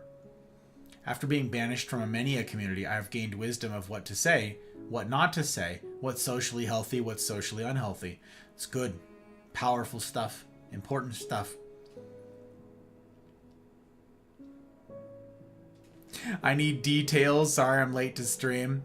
Well, Self, the answer to your question is this is the conclusion. Tonight was the conclusion. My formal remarks on the matter are concluded. Tonight was the very end. So the title for tonight says Night 14 of this. 14 nights spanning back 6 months now for the masculine journey. 14 nights of this thing. So there's a playlist. I remember, let me do this. Masculinity. There's a playlist right there that goes up to, I still have to amend the last couple, or the last talk to it. The Sage Part 2 is not on that playlist. I have to go back, or Sage Part 1 isn't on that playlist? Whatever. I have to go back and fix the Sage, somewhere in the Sage. But that playlist presently contains most of these talks so far, the full versions of them. I'm presently editing them down to be even faster, even shorter, but the lecture material won't be changing. So that answers the question of what this series is and what it is we're here talking about tonight is the masculine journey. Now, I encouraged at every stage of this, literally and figuratively, that each one builds on the other, and so there's no skipping. So each time, each go live, all of them, I've encouraged people, hey, start at the beginning and work your way. There's no rush, but it is important that they be done like in toto. So that's what we're here. We're at the tip of the pyramid tonight. We've concluded this thing, and now we're riffing on some of the ideas. So yes, no matter the occasion, I'm very glad to have you. There is no, you're not welcome here for this end thing. I'm happy to see you in any case. But yes, if you are left reeling or without context, that is precisely why. That is precisely why. The most local is your own mind. Secondary most local, your body. Tertiary, your surrounds, and then those around you. You have no control of only influence. The body might have limited control for people at different stages. I like you replied to yourself. I see what you were saying, Commodore. Now I see that. Body might have limited control for people at different stages, different hands. People listen too much to the discomfort of pain, not enough to the lessons. Sometimes it's important to sit in the discomfort and understand that this is normal, so that your body doesn't go into shock. That's body hardening of all forms. It's the lesson of pain and the movement after it. Because hypothetically, enjoy the dinner you're late for because of the flat tire. Don't let it hang over the heads of who it is you're with. What an opportunity to display cool, calm, and collected because I choose to teach this lesson. If you are able to handle it, if you're able to keep your cool, is perfect. It's, do you have what it takes to keep your cool? Do you have what it takes to hustle when you need to? Do you have what it takes to humble yourself when you need to and ask for help? Do you have what it takes to work your ass off and earn an emergency amount of money when life demands it? And I know several people in this spot right now, several people in the mafia right now, who are in pretty tough financial straits that happen upon them. And it's, I need to come up with a sum of money like right now. Have you answered the question, do I have what it takes to handle that? Some have, some haven't. Do I have what it takes to handle the emotional needs and differences of a woman in my life? Many a man has not answered that question, especially in 2025. Many men are not risking to answer that question. So yes, the flat tire is an opportunity for so many things. Do you have what it takes to be self-reliant? Were you prepared for this? Were you prepared for a flat tire? Are you equipped to mechanically change a tire? Are you otherwise equipped with community to help you out because of the flat tire? Do you have the finances to replace that tire now? Are you prepared for when life sneaks up on you, as is the case with a flat tire? Unplanned, unexpected, and unwelcome. Do you have what it takes to handle the unexpected, the unwelcome? Flat tire is an opportunity to find out. Or you could just shake your fist at the sky and scream. I would say to those sages to have their students to write letters to their sages and send those letters to the children of the sages that screwed up. Sure, if you can get all the people communicating, if you can get all the people talking and communicating, so much the better, Commodore. Like, all these are skills. There are a bunch of techniques for stuff, but like when we did leadership and self-deception, the anatomy of peace, and then we moved on to crucial conversations, I said then, all right, gang, you gotta do these in this order, because it starts with your heart, gotta get your heart right first, but then crucial conversations was tools, right? It was techniques, and I said, none of these work if your heart is wrong. You gotta get your heart right first. Same thing here. Techniques for communicating are excellent stuff, but you're right. You say that they should do this thing. Well, if they don't have the right heart for it, they won't. If they don't have the right heart for it, they won't try those things. They won't think it valuable that they spend the effort.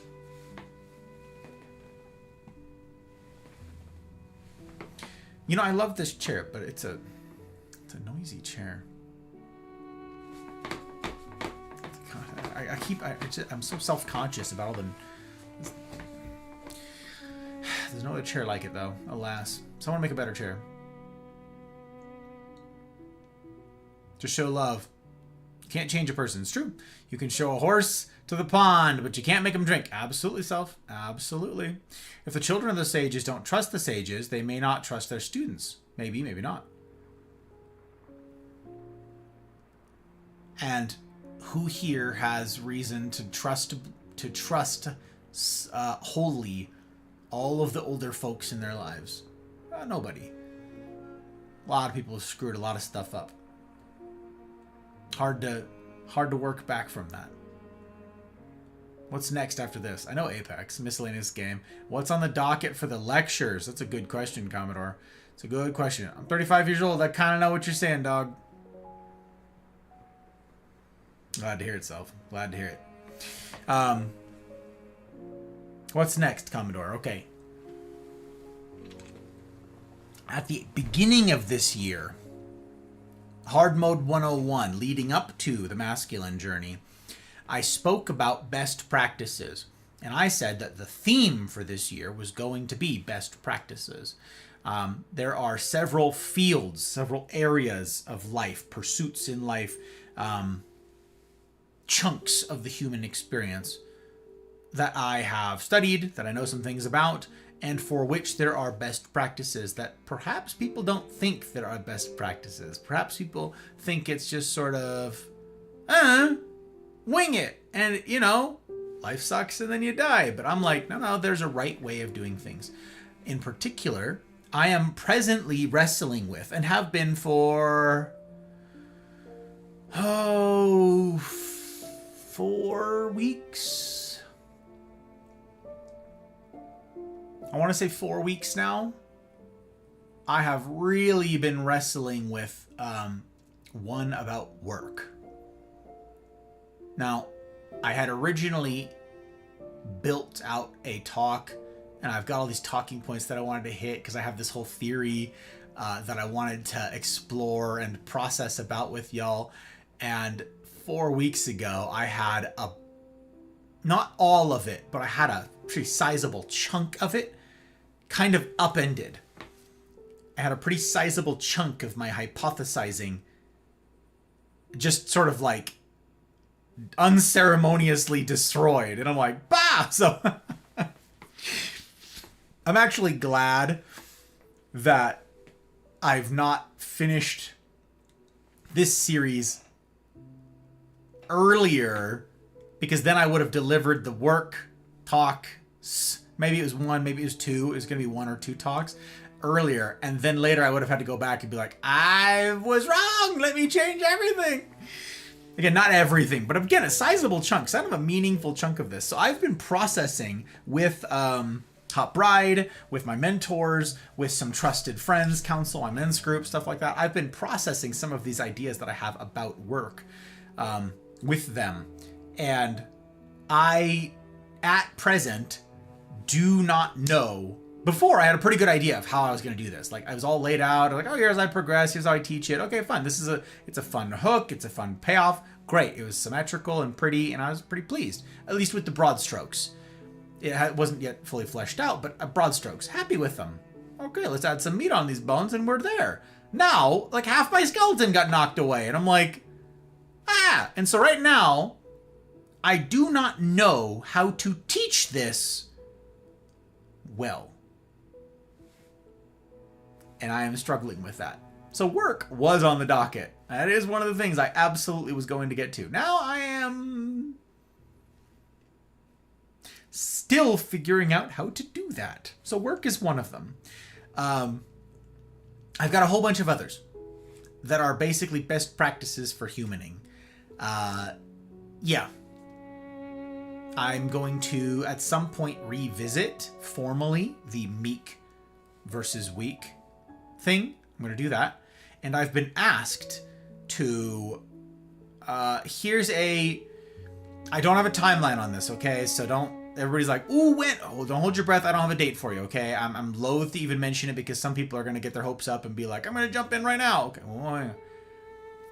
I'm going to I'm going to go through, again, the Relationships Masterclass.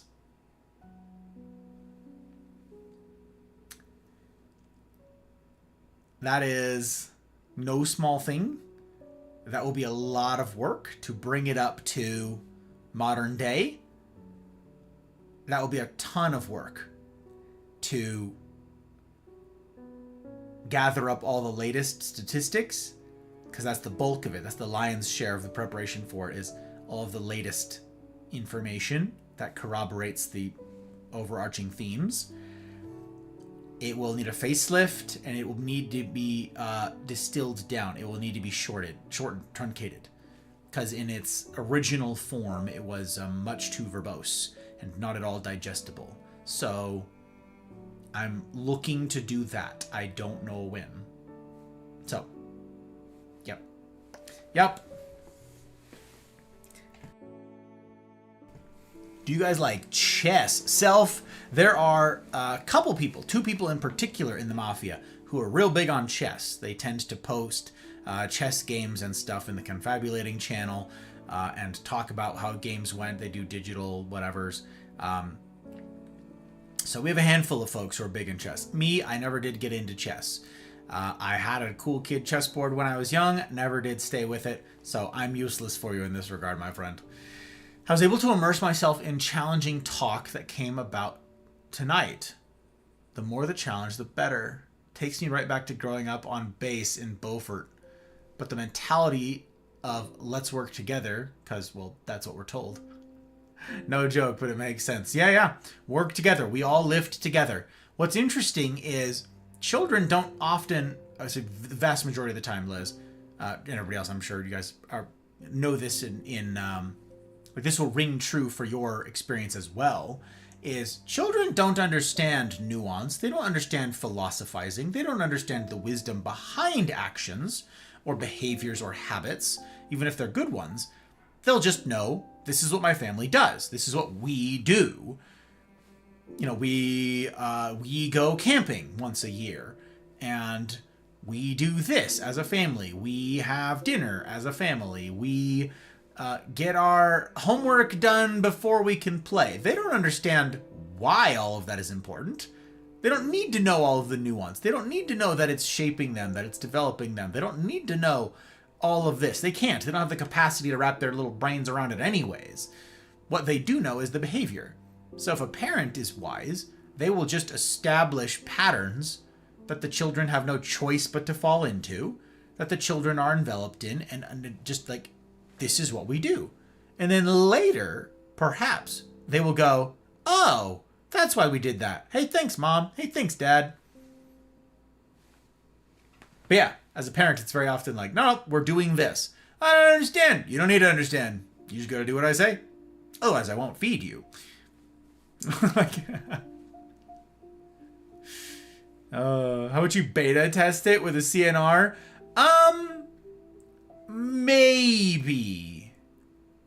Maybe, Commodore. I do that with a lot of things. Obviously, you know this. You know this better than most. I love processing out loud with y'all and getting feedback. This one is a little bit different.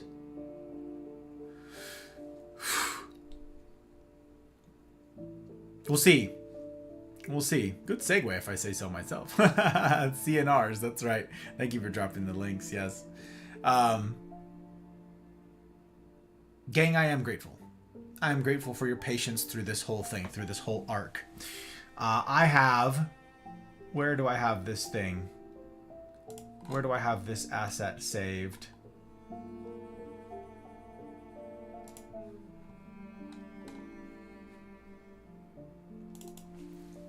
There it is. Okay.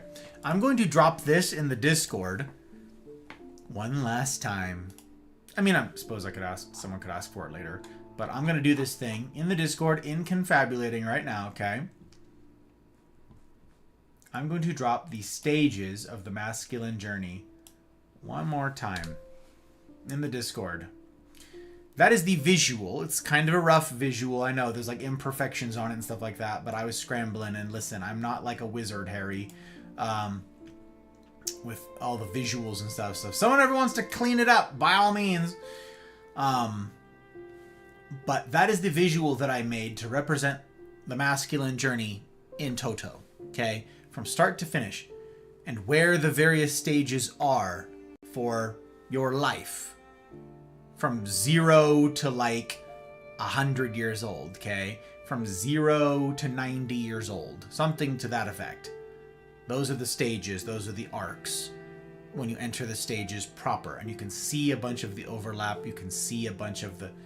Okay? So that visual representation. This has been no small thing. So for those of you who are here looking at that visual for Boyhood, and went through the difficulty of each of these things, working your way on up to the sage, and even here now tonight, that is no small thing. Many of you have heard me say this before, but it really here bears repeating, okay? That says a great deal about you. It says a great deal about the caliber of human who would, of their own volition, subject themselves to this difficulty. Who would say, yeah, I choose the difficult. I choose hard mode. I will wade into this for the benefit of yourself and others. Because if you're benefited, if you apply these things to your own world, perhaps too your cup will overflow, and you will thus be a benefit to others. But not everybody is doing that. Not everybody's doing that. Look around. Where are all of your peers? Where are all of the people? As we've gone through this journey, where are the folks who've been lost to attrition? Where are the folks who skipped it outright? Right from the outset said, nah. For someone else, not for me. Maybe someone else struggles with whatever manhood. That I'm good. I don't need it. This wasn't about them. But they dismissed it all the same. And others are not benefited because of that selfish action. That selfish decision. You didn't. You're here. And that's noteworthy. So I must here note it. I must here call out that those of you who have observed that journey and who have walked through it, walked those miles, I consider it an enormous privilege to count myself amongst such august company. So cheers to you.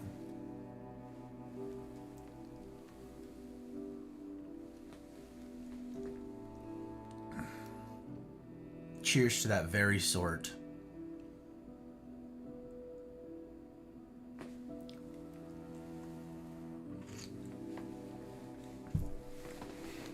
I said at the outset of this whole series, I said some challenging things, and I said, I'm saying this not to the weak men. I'm saying this to the men with courage enough to tackle something difficult, even if they don't fully understand it, even if they aren't certain of the outcome, with courage enough to try. I said, I'm not speaking to the weak men because they're not here hearing my words. And many have not. Many have not, through the course of this series, heard a word of it. And I'm not much interested in their opinion because it's the opinions of weak men. I'm not interested in the opinions of those weak men. So, I'm astounded by how much courage has been demonstrated by so very many of you. Many of you couldn't attend on Friday nights. That's a quick, important caveat here, okay? Many of you did not have the time. Your schedules didn't align with it, and you weren't here for a Friday night proper. That's fine, because you then went back. I had several people say, Gus, I can't be there on Friday night. My schedule with work, whatever. But I'm watching them the next day. Okay, you don't got to explain yourself to me. You don't got to. If you are hearing my words, whether it's live or it's a recording, that says something about you. Those of you who have subjected yourself to the discomfort so that you might grow, so that you might benefit others, that's laudable. That's what I'm talking about. I don't mean you need to be here live. Well, it was now or never. This is the magic hour. No. If you have or do go through this material, that says a great deal about you. Plain and simple. And the people for whom it says nothing, they're not here to hear it anyhow. So, all right, let me catch up. Let me catch up. Commodore's asking what's next. Maybe laugh. What? You're a wizard, Harry. That one? Yep, you're a wizard, Harry. I'm Harry. Just Harry. Yeah, that's right. Just Harry. It's tough when one invested a lot for something that did not fruit. That can create long resentment for work. Yep. But that is itself a lesson, Commodore, is not everything pays off. Not everything fruits the way that you anticipate. You may get something you didn't plan. You may find yourself with less funding if you have to buy a flat tire and all that, or a replacement for your flat tire and all that. But the lesson was one that was worth that cost. Perhaps you said, I'm setting out in hard work to achieve this effect, to bring about this thing, and it doesn't come to fruition. It doesn't happen. If one then says, then it was a total waste, they're right. If, however, they recognize, and I'm guilty of having not done this as well as I ought, if, however, they recognize that the journey was part of the benefit, that there were secondary lessons learned all along the way, then was it a loss? Joe! Hello, Joe! Good to see you. Where have all the good men gone, and where are all the gods? I read, hey, Joel. There's an exclamation point. I'm in your Discord. Hell yeah, self. Welcome. I'm all up in your Discord. Bet. Paw! Hiya, Paw! 07s. Very good to see you. Welcome, Paw. Welcome. Speaking of fabulous humans, for whom I hope to be a value add, it's good to see you, my friend.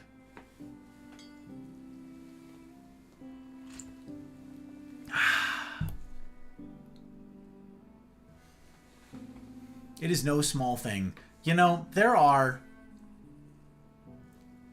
Last thing I'll say. I gotta end. We're at basically at time.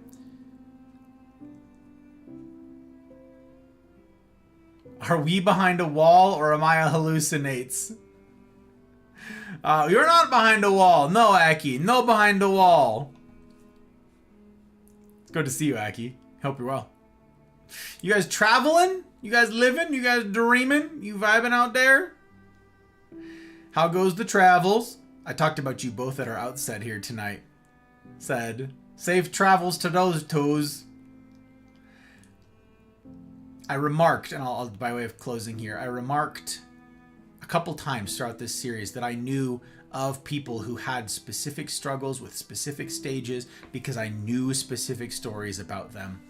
And I marvel, because I told several, like Commodore said, I process a lot of things out loud, especially in the rendezvous and stuff. And I would tell people, like, look, here's something that's coming, and it's not going to be easy. Like, it's going to be tough. This is going to kick people's asses, and I'm not looking forward to it. I'm not relishing it. And there are people that I know damn well what their story is, and I knew that it was going to hurt them, and they showed up anyways. They looked at the masculine journey thing and they said, here's what's coming. Here's the age ranges. Here's the responsibilities. Here's the history. And they showed up anyways. It's one thing to be blindsided and go, all right, I'll stick around. It's another thing entirely to say, this is gonna suck. Well, nothing for it. There's nothing for it, Mr. Frodo. We're in this. Let's go. Let's get it. Let's get after it. That applies to many of our number, many of you fabulous humans, for whom I have no small amount of respect. If that's you, and you waded into the difficulty of these talks, that's something. That is something.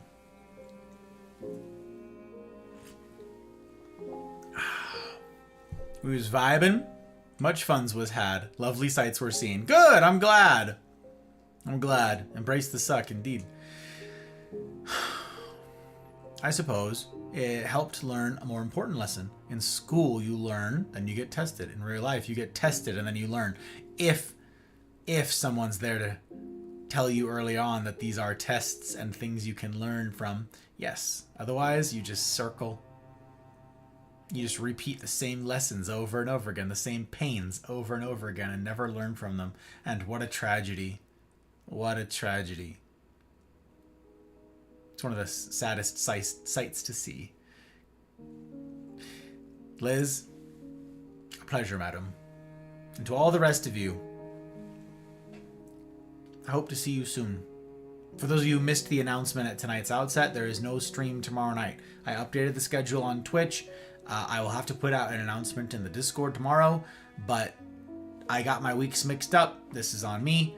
Hot Bride and I have a concert this weekend, incidentally. Like, Aki and Leanne are traveling for one right now and all of that. And I was like, oh yeah, I've got one next weekend, you know, with the Hot Bride. We have a date. Nope, that is this weekend, and it interferes with stream. So I didn't know, and I'm dumb. So that's interfering with my Saturday and my Sunday. So I'll put out an announcement.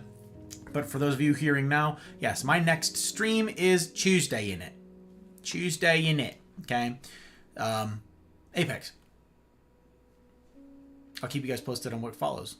But in any case, I hope to see you guys then. What will it look like? Oh, no raid tonight. No raid tonight. We don't raid out of the seriousness. We don't do it. Let me just double check. Everything's working over here. Yeah, okay. What will it look like to do this life thing well? What will it look like to do it alongside others? What will it look like to humble oneself in the face of people who've walked where you haven't, to sit at their feet, to learn their lessons, the lesson of pain from others, perhaps so that you are better prepared to absorb those lessons when you too sit at the feet of pain? What does it look like to continue on this path? Where will we go after this? Come and see. Come and see. And as ever, I will strive to see that it's a decision that you don't regret. In the meantime, I wish for you each marvelous evenings, mornings, wherever ye be. And I'll see you on the other side.